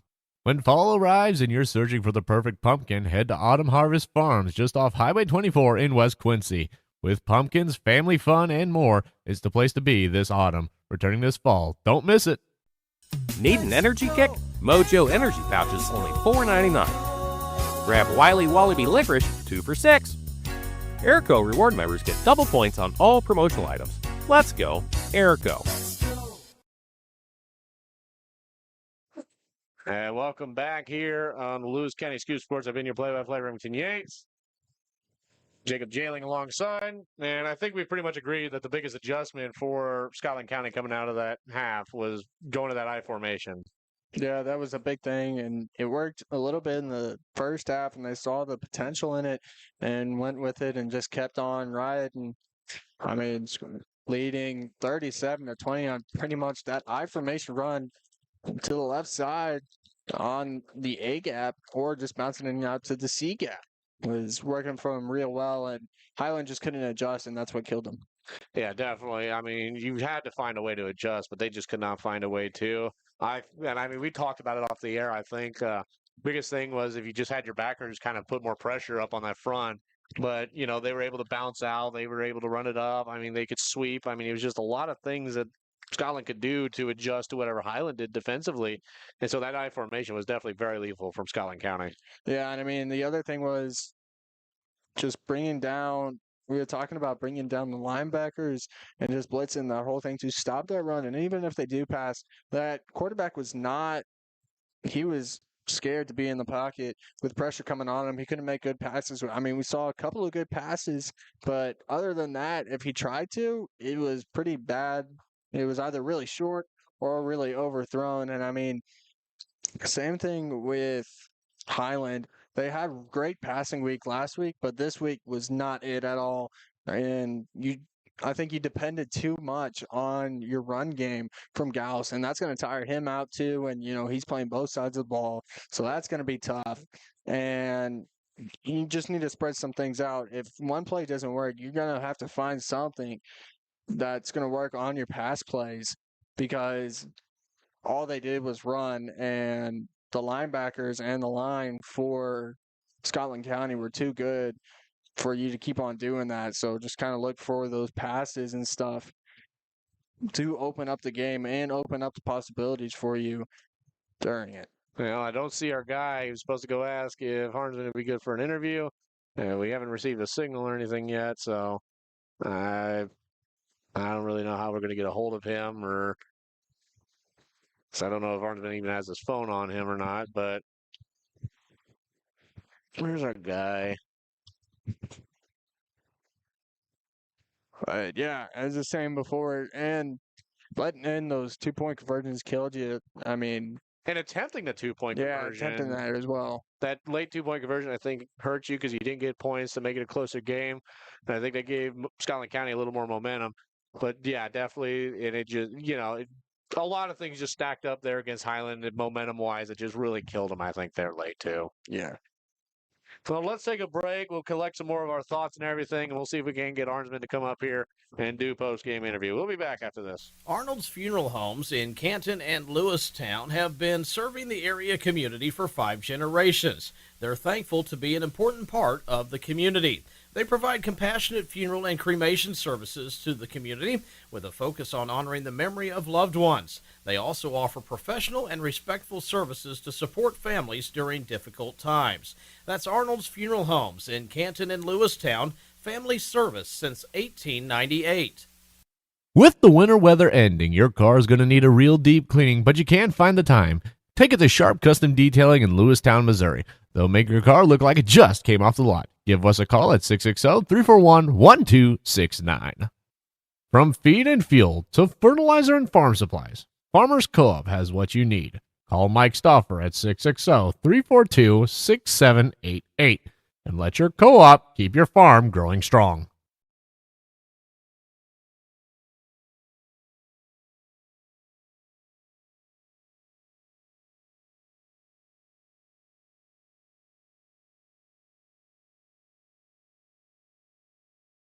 Got farmland you want to rent out? Contact Austin Braunstein at B&B Farms, a local farm ran by generations of farming. Give Austin a call at 573-501-1151. B&B Farms, a proud sponsor of Lewis County Scoop Sports. Need rock, sand, fertilizer, grain, or feed hauled? Hoeing Trucking LLC has you covered. With over 25 years of experience, we deliver fast, reliable service across the Midwest. Family owned and built on trust, we move what matters safely and on time. Call Hoeing Trucking today, 217-430-0130, or visit hoeingtruckingllc.com. When fall arrives and you're searching for the perfect pumpkin, head to Autumn Harvest Farms just off Highway 24 in West Quincy. With pumpkins, family fun, and more, it's the place to be this autumn. Returning this fall. Don't miss it. Need an energy kick? Mojo Energy Pouches, only $4.99. Grab Wiley Wallaby Licorice, 2 for $6. Airco reward members get double points on all promotional items. Let's go, Airco. Remington Yates here with Coach Caleb Garnson. Coach, I know a lot of times with these post-game interviews, you don't really get to collect all your thoughts and everything like that. Overall, I thought you guys had a pretty good performance. That first half was really strong and everything, but it seems like Scotland County just made that big adjustment, going to that I formation and just running it up the gut and over on you guys. Seemed like that was kind of what got to you there at the end. Oh yeah, I mean they switched it up. They made some good adjustments at halftime, and our defense kind of being run down a little bit, but still going. We just didn't come down and attack it how we needed to, and we'll learn from that and make those adjustments going into next week, because I'm sure Brookfield, seeing that film, is probably going to try and hit up the middle and the C gap area. So we're definitely going to put an extra emphasis on that this week and get our boys ready. And of course, this is the first week where you get everybody back, so not everyone's got to get all that play in and everything. What were some improvements that you liked, though, on the field overall from you guys from last week? Definitely our run game. I think that improved a lot, especially up the middle. Chris had a lot of carries, hard carries up the middle. Our blocking up front, I think, got a lot better from last week, learning about inside text and kind of going 1 and 3 and kind of shifting on them with picking up blitzing backers too. And I know we didn't attack the air as much as we did, but when we were running the ball, we were gaining 9 yards on most of the plays, and you kind of just don't shy away from that, but you got to kind of throw that in there a little bit. So definitely, I'm really pleased with our run game that definitely improved from last week. Of course, I think you guys will still be probably in pretty good standings considering, the district standings and everything.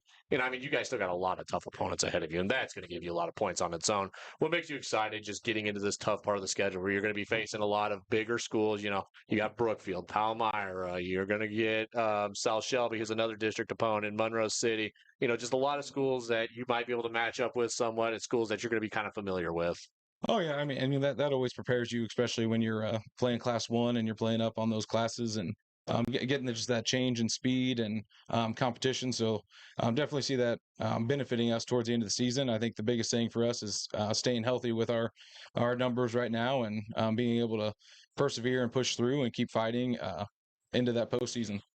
I will say one of the biggest improvements I thought I saw was Dawson Hedges. The biggest thing we talked about last week was him not really having that presence of knowing, oh, somebody's behind me, I better run for my life. But this week, you could definitely see a lot more of he knew when somebody was coming, but there was also some times where he kind of got stuck in situations where he's like, well, I've got nothing to do. I'm just going to have to get hit here. But overall, I thought Dawson Hedges had a really good night tonight. Oh, yeah, and he did. And I know, we didn't attack the air as much as we did week 1. But his presence in the pocket got a lot better. We put a lot of emphasis on that this week in practice, and he was rolling out of the pocket. They were just switching up coverages on us, kind of between a cover 2 and a cover 1, and I think it's just hard to adjust on the run there, with especially him being his second start at the varsity level. So I think they had a good game plan for him and kind of switched up and take away some of his looks and his reads, and but I look for him to bounce back, and he's a true competitor. He's a leader on our team, so definitely see him bouncing back and have a better performance next week. All right, thank you, Coach, for your time. Well, I guess we'll go ahead and we'll do player of the game. We'll take a quick discussion. Jacob, if you want to get your headset back on here, and we'll just make a quick discussion of it. For me, overall, when it comes to the Highland Cougar, I'm going to go Christopher Gauss over at 3 touchdowns rushing today. Just had a big day today, I think. Yeah, a lot of runs, or a lot of attempts, and a lot of yards to gain on his plays. And he would fight for the extra yards, so definitely offensive is going to go to him. For Scotland County, I'd have to look at my roster again, but I'd say give it to the quarterback for Scotland County and Dane Blessing. He really just got that offense going, and just that I formation. He was able to pass it off to the right guy every single time. Yeah, you could tell based off which play they were going to go with, who they were going to hand it off to. So, yeah, deciding which option he's going to give it to is going to be big. Well, I think that'll do it for us here on the Lewis County Scoop. I know you're, buddy, you are tired. This has probably been the longest night for you as we get off the air here. I've been, once again, your play-by-play Remington Yates. Alongside me, Jacob Jailing. Final score, 37. 37-20. Yes, thank you. I slipped my mind there for a second. 37-20. Thank you all for listening, and we'll see you next week at Brookfield. Good night, everybody.